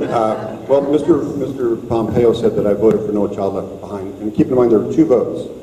The first vote, I fought very hard in the House to exclude Kansas from No Child Left Behind because we were measuring our progress through the National Assessment Education Program. So us and 11 other countries were already, or 11 other states were already measuring progress for kids, and that was the big sales point with No Child Left Behind. So the version that I voted for, and he's a Harvard lawyer, he can go back and check this, the version that I voted for excluded Kansas from No Child Left Behind. The second vote was when Ted Kennedy got a hold of it over in the Senate, and he pulled out that provision so that it applied to Kansas, and on the second vote, I voted no. However, Mr. Pompeo here has fully funded 7 times the Department of Education, and in there they have the reward program for Common Core. So he has, Arnie, what's the Secretary of Education's name? Arnie what? Arnie Duncan. Arnie Duncan, that's right. So Secretary Arnie Duncan now has all the provisions and all the funding to give his race to the top provisions, which is how they're selling Common Core to the different states. So accusing me falsely of voting for the last version of No Child Left Behind, and yet 7 times fully funding Common Core, I think you should track his votes as well. I agree. You should track both of our votes. He says he's 50% on NCLB. That's not bad. Said he voted for one, didn't vote for the other. I think that's not bad. I think it should be 0. I think the Common Core makes no sense. Question: Where do Yeah, you stand? I'm opposed to Common Core. You're for Common Core? Opposed to Common Core. And I'm opposed to it too. And all the groups that care about, Mr. Tier talked about the FairTax in it not having a chance. I think that's fortunate. Same thing goes for some of these other things. Go look at the folks who are fighting for freedom, right? You all say, you all do have political action committees working on your behalf, as nasty as they may be in certain places. You have groups like Kansans for Life PAC. You have groups like Freedom Works. Yeah, there are groups out there that are working for it. Go look at those groups. See what they did when they evaluated us between the two of us. I don't know about all this incumbent stuff. I can't answer that. I have no idea what you're referring to. What I can tell you is I take these people as being very serious. I take the people who run Kansans for Life as being very serious, committed pro-lifers.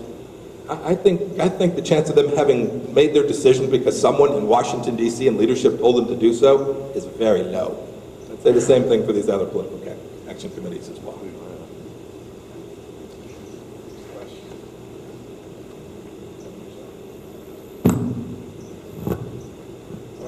I want to, is on? Yeah, closer. I want to thank you both for being pro-life. That is one of my points when I... Okay. Again, thank you for being both pro-life. But I have two other concerns that I would like to ask you. The second one is obviously about the fair tax. How will you prevent that, as it happens so often, items will be put into that legislation that don't belong there and that will backfire? And I don't have an example at this point, but except for one, and that would be, what if we get the fair tax, which is a consumption tax, and keep the precedent system? What can you do to prevent it? And the third question I have, or third item I have, is do you support Israel in its fight against, in its very fight for existence? I'll answer your third one first. Yes, I've been a stalwart to make sure that America is doing everything it can.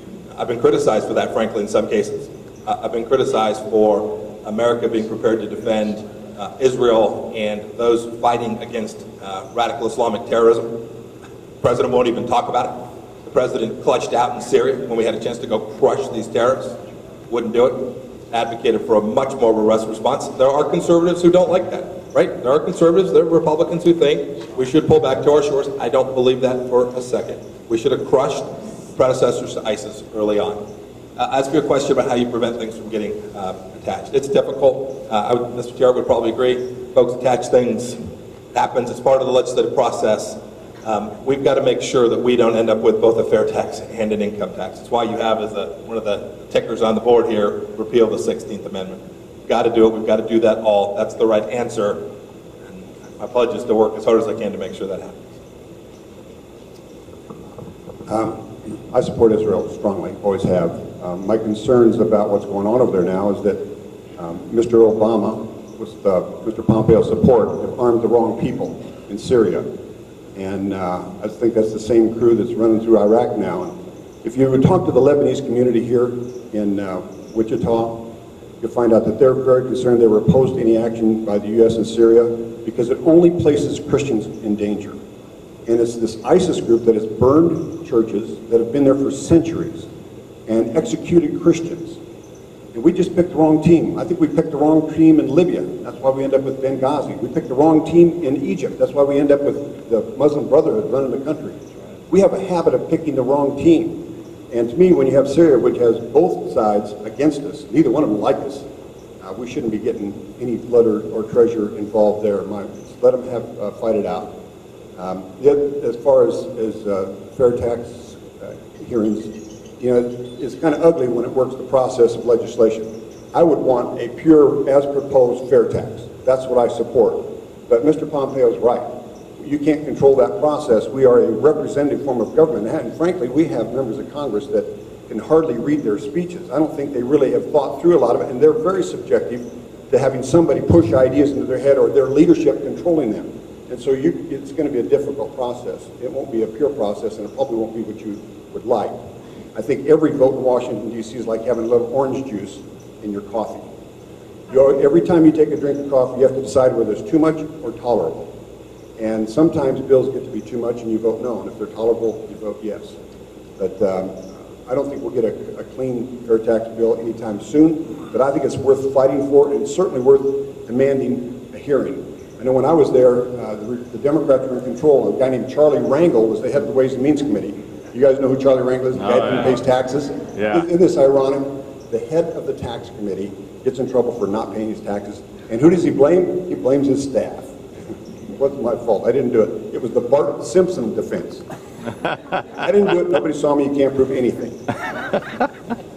So I went to him and asked him, you know, why can't we have hearings on FairTax? I want a FairTax hearing. He said, Todd, well, I'm chairman, that's not going to happen. And I understood he's a Democrat, he's the chairman, he can control that. So I said, well, why, Charlie? He said, well, I like the current system. And I said, why, how can you possibly like it? It costs us $500 billion, $500 billion a year just to prepare taxes, not to pay them, just to prepare. And Charlie said to me, because I can reward my friends and punish my enemies. Yep. And that's exactly why we need the fair tax. Amen. I want to thank you two for coming here today to answer questions and stand before we the people. I really do. It shows you who cares about the people in Kansas, the people that show up to answer questions. Yeah. We can do an Article 5 convention, we can turn ourselves inside out, we can do this, we can throw up bills just for show, but there's a thing called the check and balance. And Obama can threaten to veto, the Supreme Court can do its thing, and the states can refuse to go along with things as long as they have the leadership to do it. What I'm concerned about is for people to understand this check and balance is not just the House of Representatives has the full authority. The Senate can advise, but they don't have the authority of the check and balance of the purse.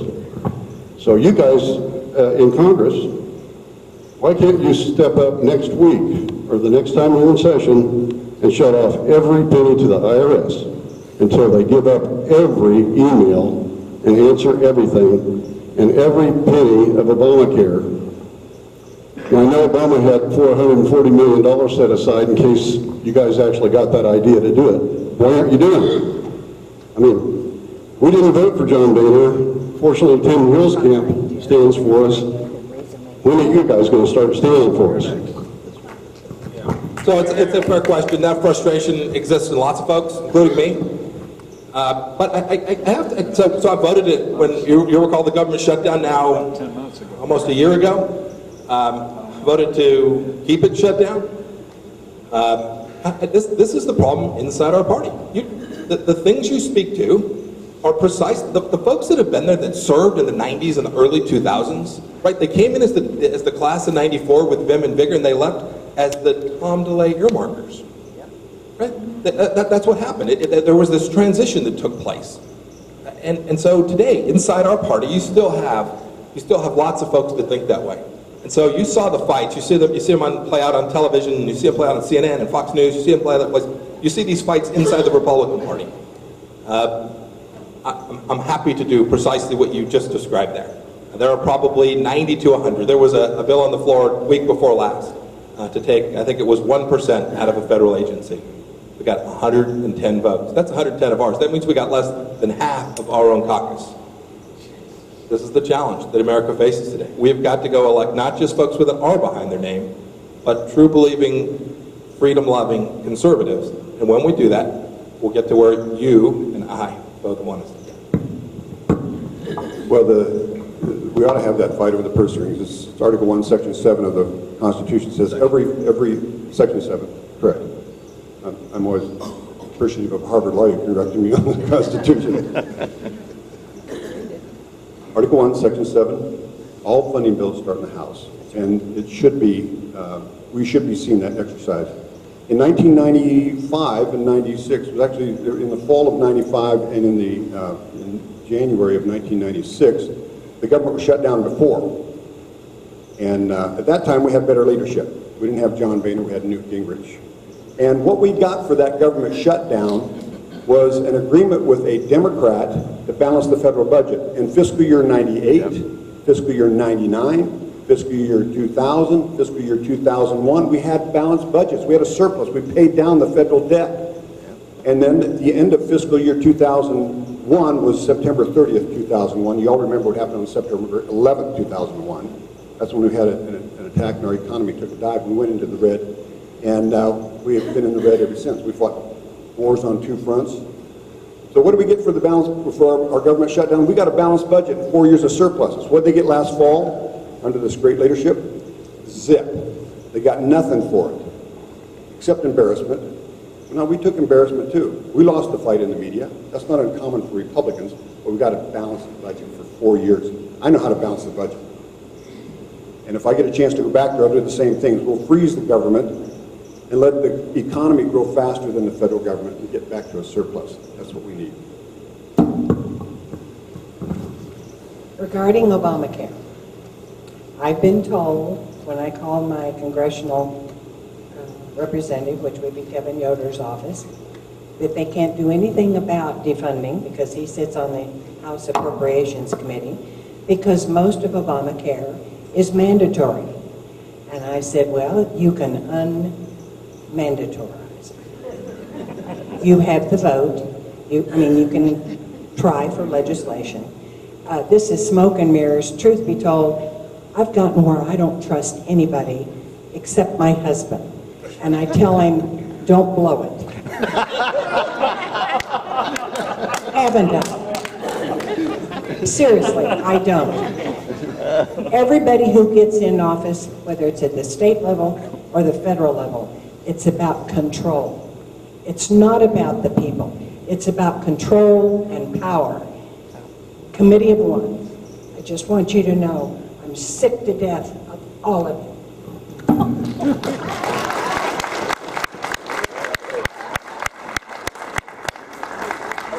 Thank you for that question, Nancy.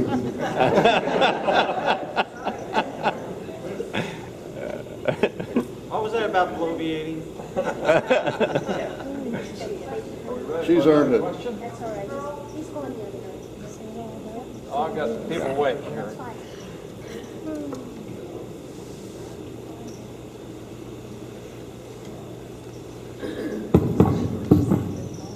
Okay.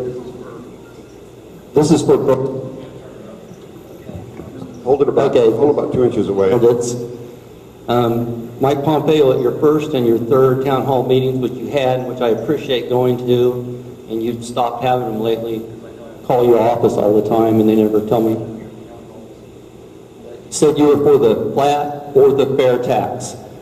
You said you're for both of them. Co-sponsored the fair tax, and later on I read an article in the newspaper where he said he was looking at both. The flat or the fair tax. You guys evaluated the plans and have you picked one, or are you still waffling? I support both the fair tax and the flat tax. I prefer the fair tax. It's a little higher bar because of having to repeal the 16th Amendment. The flat tax would be a much more easier way to fill out your taxes. But I think as far as the economy, the fair tax would have a much better impact on the economy. You could control your taxes. You could take off it would come out of the price of products. It's just a much better system. So I would much prefer the fair tax, but it's very difficult to repeal any amendment. We went through that once with prohibition and repealed it later. Very, very high bar to attain. And a committee of the states would be very high bar to attain as well. But yeah, I prefer the fair tax. All right, I'm going to say something controversial too. I agree with Todd TR.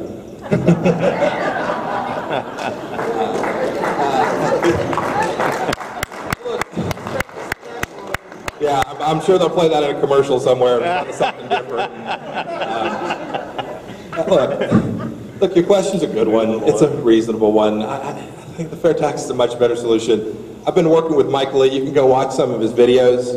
I have a bill to get rid of a bunch of special interest provisions of the current tax code. You could say, gosh, you shouldn't go work on that, Mike, because the fair tax is sitting out there. Fair enough. I've tried. Senator Lee's co-sponsored the bill. We're working on it diligently to try and get the current code back in the interim while we're trying to do the perfect to get to better. It's a difficult challenge. So we're working. It's called the Economic Freedom and Prosperity Act. It's trying to get rid of every energy subsidy, every energy tax credit in the entire code. It doesn't favor wind. It doesn't favor solar. It doesn't favor oil and gas. It favors none of them. That's that place we actually don't agree. Mr. Tier thinks we should do special things for wind and for ethanol. I think we should. I think you all will decide. You all will pick the best energy source. You'll find the right solution. The government shouldn't be using your money to subsidize those energy sources.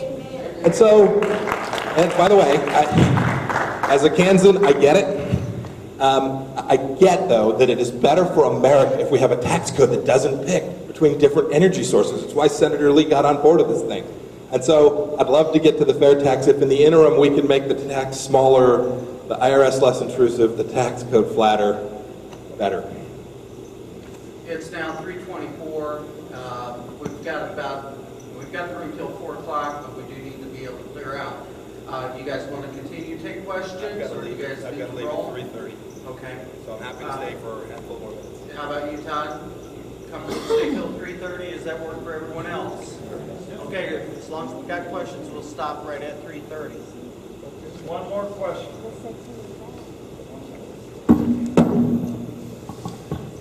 With all the revelations on what the NSA is doing on spying, the things that they're doing about reading our email, metadata, they're looking at Skype, they're looking at messaging, they're looking at everything.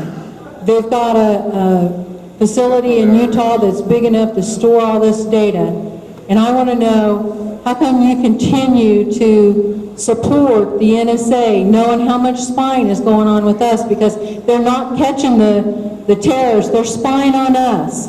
And I want to know why you continue to support knowing what's going on in the Intelligence Committee. Yeah.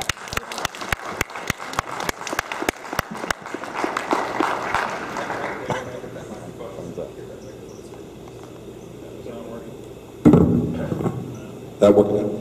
So, ma'am, three things to say, maybe. First of all, much of the information you're reading is just false. I don't like to correct constituents. I don't like, but when you got to have facts. Ma'am, you got to have facts. Don't believe what Edward Snowden is pitching you. Ma'am, I'll try and be clear about what's going on as best I understand it. I'll tell you what I know. I'll tell you what I think Mr. Tiart knows too. The government is not reading your emails. It's not listening. It's not targeting Americans. The NSA is out there doing its work, trying to crush radical Islamic terrorism. It is its focus. There's no doubt about it. I've had oversight over. Mr. Tiart sat on the Intelligence Committee. In fact, you'll remember the scenario that caused this metadata program that's got so many folks so stirred up. It concerns me too. I want to make sure we do it well. But remember how this goes down. 9/11, the criticism. Does everybody remember? We had folks in San Diego talking to folks in very bad places in the Middle East, and our agencies didn't catch them. And so there was an effort to go try to figure out how to do that better. It was called the Patriot Act. Mr. Tiart supported the Patriot Act. He was there. It was 2002. And it was an effort to go try and solve that very real problem that caused 3,000 Americans to be killed. He then voted for it 3 more times. He supported it because it made sense. He had oversight. He saw the reports. The language didn't change materially. The programs have been run largely the same, with one exception. There was a program called the Warrantless Wiretapping Program. It's now gone. Mr. Tiart supported that. He supported warrantless wiretapping. So now let's fast forward to today. I sit on the Intelligence Committee. I have oversight, responsibility for what the NSA does and doesn't do. I see the reports of their activity about once a quarter. I get briefed by a Marine colonel on their activities. And there are good debates. There was debate about whether the government should have the bulk data stack. You remember this? Should they have this metadata collected? American people decided they didn't want it. I voted to get rid of that. There was concern that said, hey, we ought to make sure that the Patriot Act doesn't authorize the American government to target U.S. persons, their emails, their electronic online processes. I offered an amendment that made sure that that could not happen. It made it very clear. It's called the Pompeo Amendment. You can look it up. It's very simply written.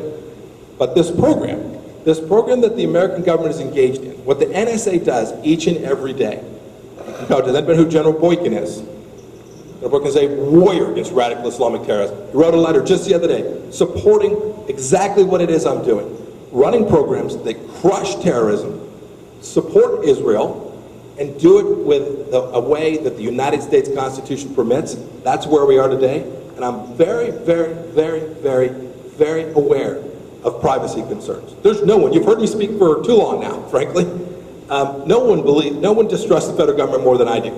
We've got Article 1 oversight, me, we've got federal court oversight, and we've got oversight from Article 2, and our military. It gives me great comfort. All the requests for the spy support have all been rubber stamped. There's not any been turned down. The government gets everything. Yeah. This kind of reminds me of The Wizard of Oz, where the wizard says, don't look behind the curtain. Yeah. Yeah. General Clapper, who is the Director of National Intelligence, admitted that government analysts were looking at private citizens' private information. Now, I did support the Patriot Act. It was written by Jim Sensenbrenner, who at the time was the chairman of the Judiciary Committee.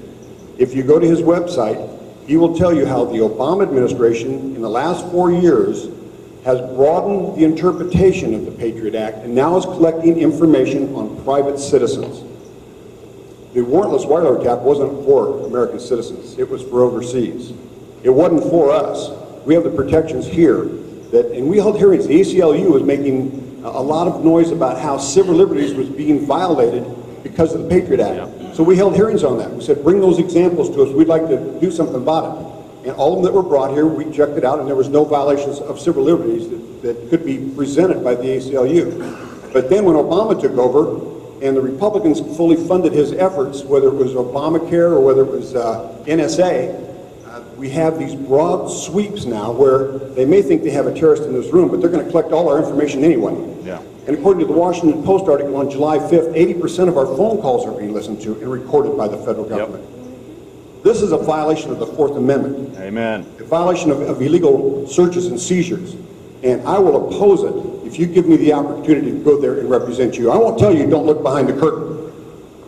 I'll say, let's stop this nonsense now. We want a warrant. We want just cause. We want protections from the Fourth Amendment. Otherwise, no deal, no funding.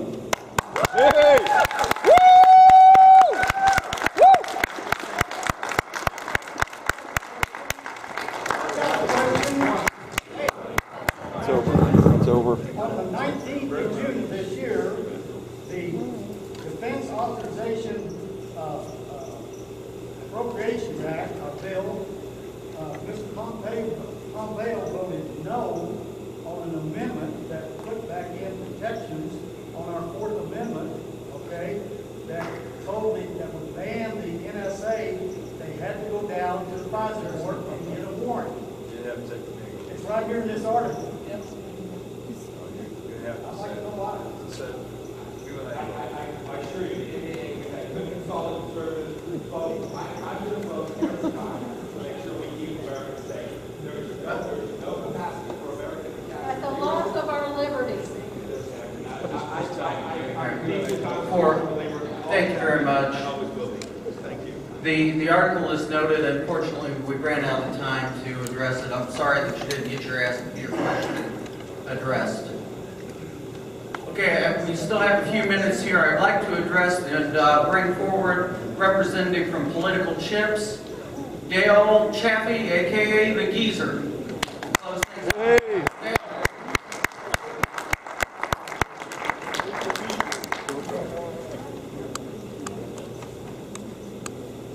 Hi, folks. A couple of quick things. As he mentioned, I am a representative and very active with Political Chips. Unfortunately, I guess it looks as though the two potential representatives are already gone. But I wanted to call to your attention. Oh, right there. All right. A couple of things I wanted to call to your attention very briefly. Number one, many of you may have noticed that I go around shaking hands with virtually everybody I could see that was here. And I want you to know why. Several people asked me what I was running for. I'm not running for a thing. I don't have any plans to. But I want you to understand something. The folks at Political Chips, the folks at FairTax, the folks at AMAX, we are pleased that you came. We understand that there is something else you could have done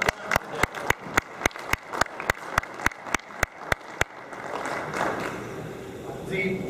The Political Chips brochure is a very simple document. It takes about 5 minutes to read it, but it brings several things to mind. And one of these things that we believe is very important is that Political Chips legislative test that we would encourage every representative to charge against any bill that is brought before him to support or oppose. And there are 4 simple questions. Is it moral? Is it constitutional? Is it affordable, and do the people both need and want it? Failing an affirmative answer on any one of those questions, it should be opposed. Yeah. In addition to that, the FairTax, 4 simple things. It is moral, it is constitutional, it's affordable, and we need it and want it now. We would also call your attention to the Rubin Rule. The Rubin Rule has been proposed 3 times in the Kansas legislature, which is a very simple proposition. Record every vote, bundle no bill. Amen. And you heard earlier today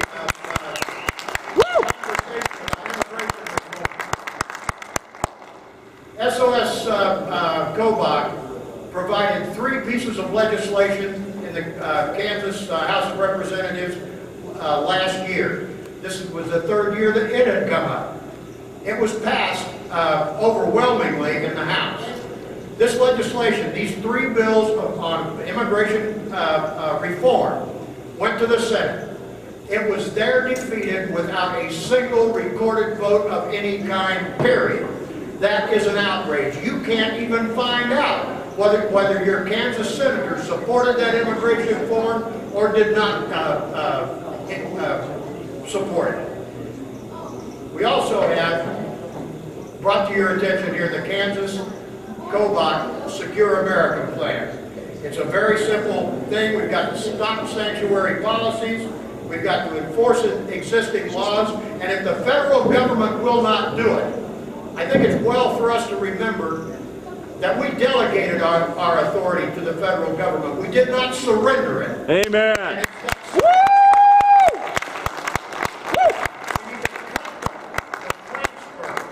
Of public funds to people who don't have a legal right to be here. And we are still funding it. We are giving illegal aliens in-state tuition in our colleges.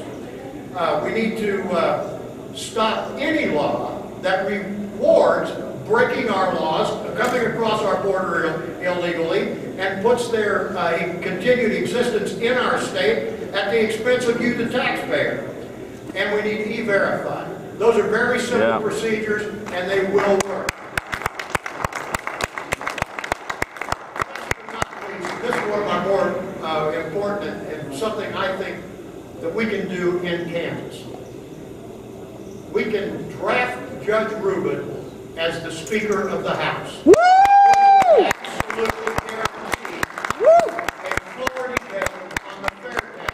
It would guarantee a public vote on the Rubin Rule to both record every vote and to bundle no bill. Amen. And it would I can guarantee you this much. I'm well acquainted with him.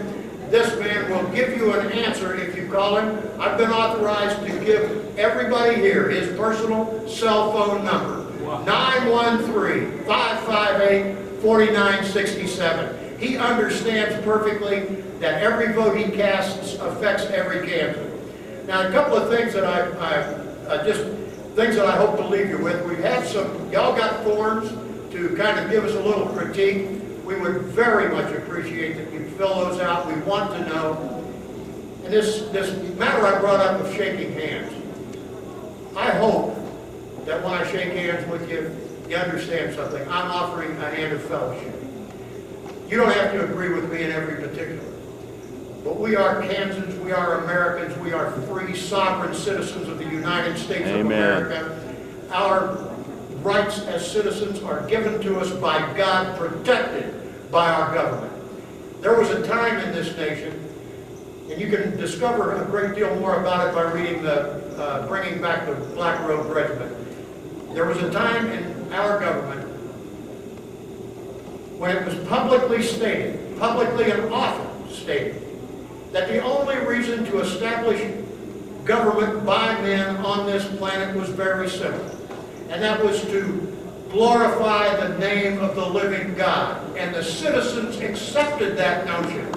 And they expected their legislators and their elected officials to be public servants, not leaders. I don't know about you guys. Maybe you need some leaders. I would refer you to the book of Hebrews in the 10th chapter, the 16th verse, where it says, "This is the covenant I will make with them after those days. My law will I write in their hearts, and I will place it upon their minds." That's all you need. That's all the leadership you need. consider those things when you go to cast a vote, please. It is gravely serious. The things we do today, history didn't commence when you opened your 10th grade history book, nor did it end when you closed it at the conclusion of those studies. We are making history right now.